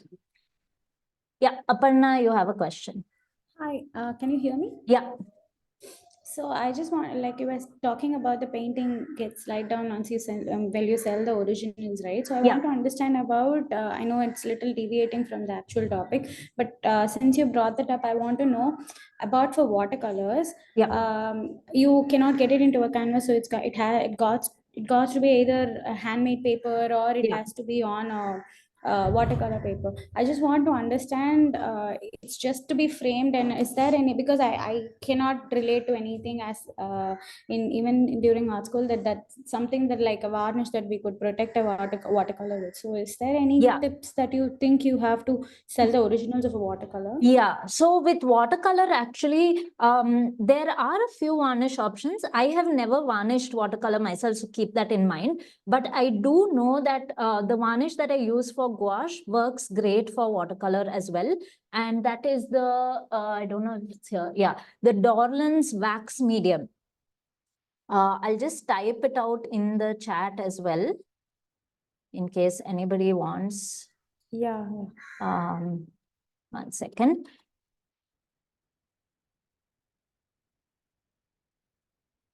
Yeah, so Dorland's Wax Medium, it's basically like it's a wax. It's a semi-solid wax that comes in a tub, and you can sort of use a cotton or a cloth to apply it onto your painting, and then give it like 2 days to dry out properly, and that sort of seals it. And the good thing about it is it doesn't cause too much of color shift or anything. Sometimes some mediums can deepen the colors on your paintings, but this doesn't do that.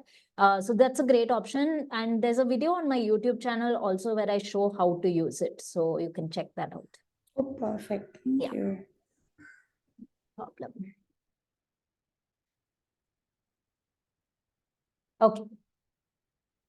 So also there's a chance for everybody who's attended this session, either live or as a replay, there's a chance for you to win 1 year of Skillshare for free. I'll be doing it as a giveaway. So all you need to do is send me your feedback about the session. Try to be as detailed as you can be about what you felt about the session, what you learned from it. Just send in your feedback. My email ID is written on the screen right now. Send me that and you will be entered into the giveaway.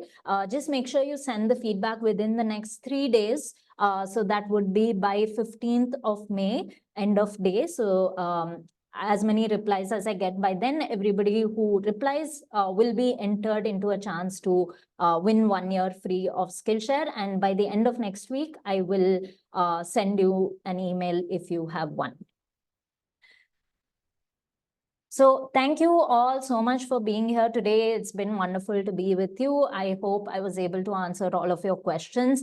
I'm going to stay on call for another 5 minutes in case you'd like to ask me anything else. I'm right here. Even if you want to chat about anything else about art in general, I'm here for the next 5 minutes. So feel free to either unmute yourself or drop it in the chat. I hope you enjoyed the session and it was a lot of fun. Yes, I think thanks to HTC, I have been following you and I really, really admire and love the way you've broken things down, even on Skillshare. YouTube, I haven't had a chance to explore much, but seeing your style, I'm pretty sure it's as detailed and valuable. Thank you.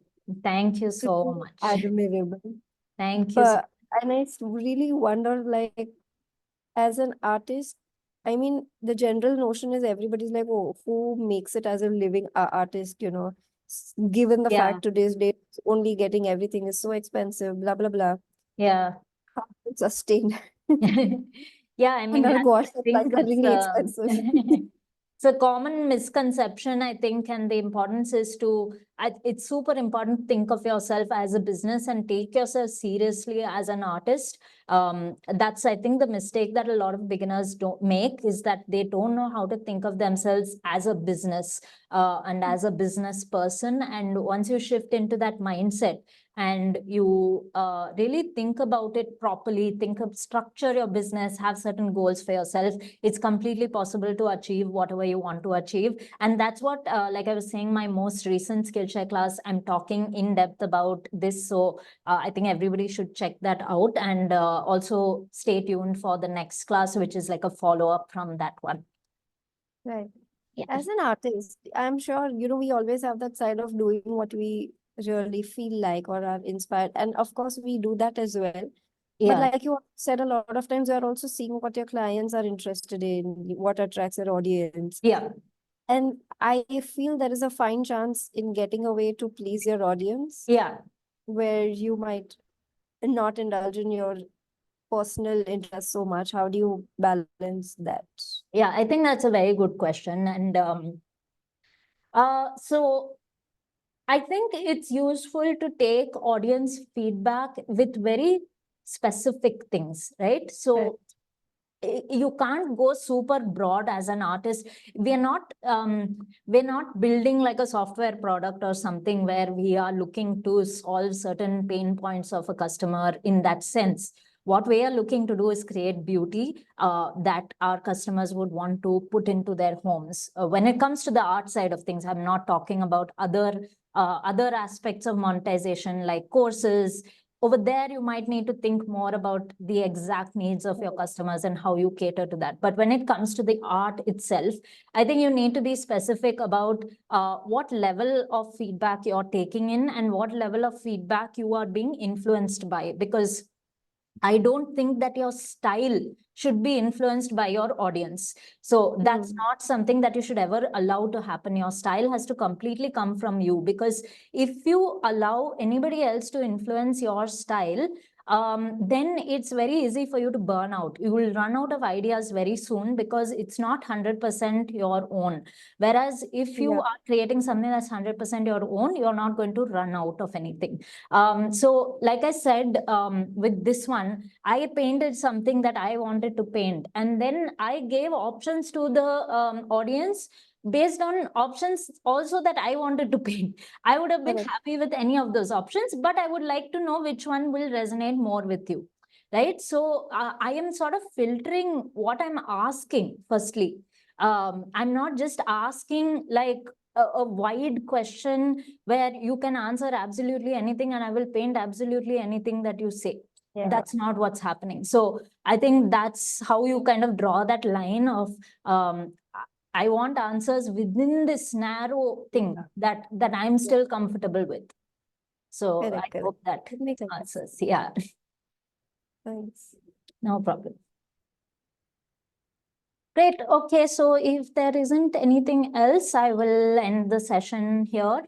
Stay tuned for the recording, and also don't forget to send in your feedback. I will be waiting to hear from you. Also, while you're sending this feedback, I'll also give you an opportunity to send in a scan if you're trying out something today or trying out something from what you learned in this class. And if you would like my feedback on the image that you've created, if you'd like my feedback on how you could possibly tweak something, or if you're not getting the colors exactly to what you want, feel free to send that along with your feedback, and I'll be happy to help you out with that. So thank you all so much for being here. I will see you Thank you, next Shivi. time. This was very informative also. I just Thank wanted you. to say that. Thank you. Because though I know like here and there bits and pieces and everything, it was very summed up all together, and it was very informative also. Thank It you. was a nicely made session. Thank you. Thanks so much. Shivani. Bye. Bye.